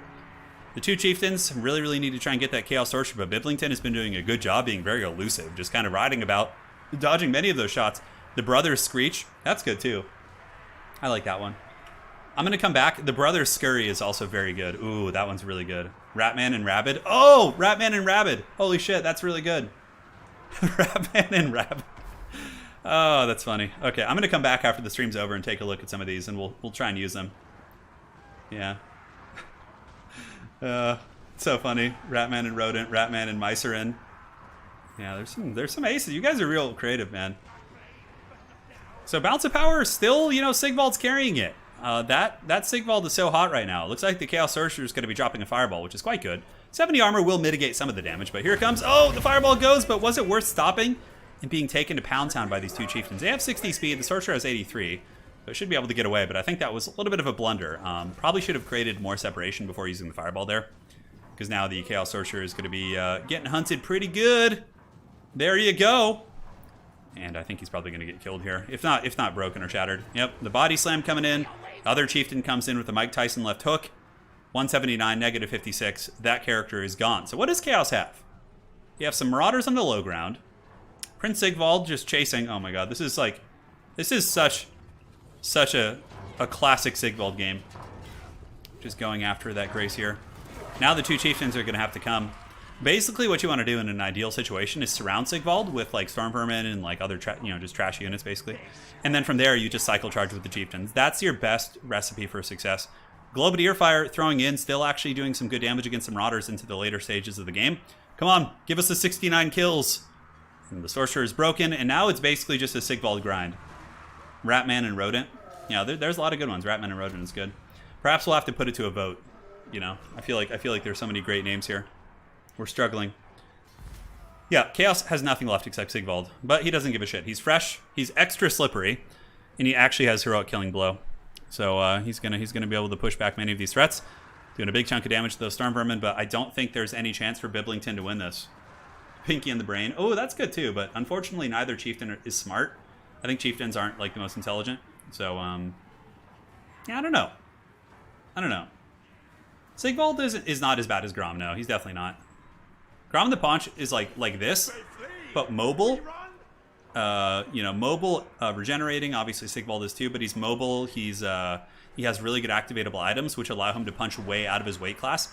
Like, the thing about Grom is, if you pop his Lucky Banner in his act, he fights single entities, like, effectively, which a Chariot shouldn't. So that's the thing about Grom that makes him more impressive. Sigvald's really good at what he does, but Sigvald is also a character that you can ignore the entire game. Like, if you're able to, like, corral him with chaff units and trap him, he's low mass, and you don't have to worry about him, right? You just ignore him. But again, this can happen still. This is the other side. Hey, the Brat Rats. In Polish, brat means brother. Oh, that's good. Yeah, right on. Thank you for the donation. Dziękuję bardzo, my friend. I hope you are doing dobrze, and that the world is treating you well. So now we just sit and chill. Biblington is going to withdraw. He's going to spare us. And that is it. It is time. Grom is definitely out of his own weight class. That's true. He's a chungus of a whole nother degree. That game was over. It was just going to take like 45 minutes for Sigvald to die. So Biblington basically spared us. All right, my friends. So with that, the great Skaven King Hadries is going to be today's king, winning 5 games in a row against very strong opponents. Hadries had to play some really, really tough competition today and was able to win all 5 games. So I know the King of the Hill will be a little bit shorter today, but you know, I'll try and do them more often. We'll be back probably tomorrow with a stream. You know, if I did a 3 to 4 hour stream today, I probably would be in a little bit of pain or ache, and I wouldn't want to stream tomorrow. So I'm gonna, you know, take it a little bit easier, and this will be it for today. Hey, take care. Get some rest, Nikos. Thank you, guys. That is it for today. Hadries is our champion. The chieftain's doing work. Well played to Biblington. Put up a great fight. Sigvald went to the bitter end. Thank you to the mods for helping out in chat. Saw you guys giving links to Discord and you know, handling business as usual, answering questions. Really appreciate you guys. And then we have donations coming in from Kitek here, Daedric Cat, Battle Tutorial, Son of Kiernan, Nick. Then we got also Togs Thorn, Dark Baphomet, Oscar, Warrington, Andrew DeRosa, Ryan Norcross, Ezekiel Martin, Wesley Chartrand, Lich109, Effing G, and Andrew Vieira. Thank you guys so much. Take care. Awesome play, Hadries. A true champion of the Horned Rat. Really, really fun stuff. So you guys take care. I'll be back tomorrow. I'm probably going to do an Ultra Funds tournament tomorrow. I'm not sure. Some sort of fun event. We'll be doing some... I have some cool ideas for off-meta type stuff.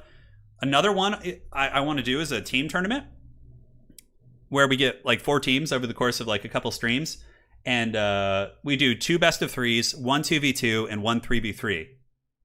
Like that's like the structure of the event. So got some fun stuff. Uh-oh, the casino bot is here. Smite it. Yeah. Smite the foul casino bots. Yes. All right, they've been smited.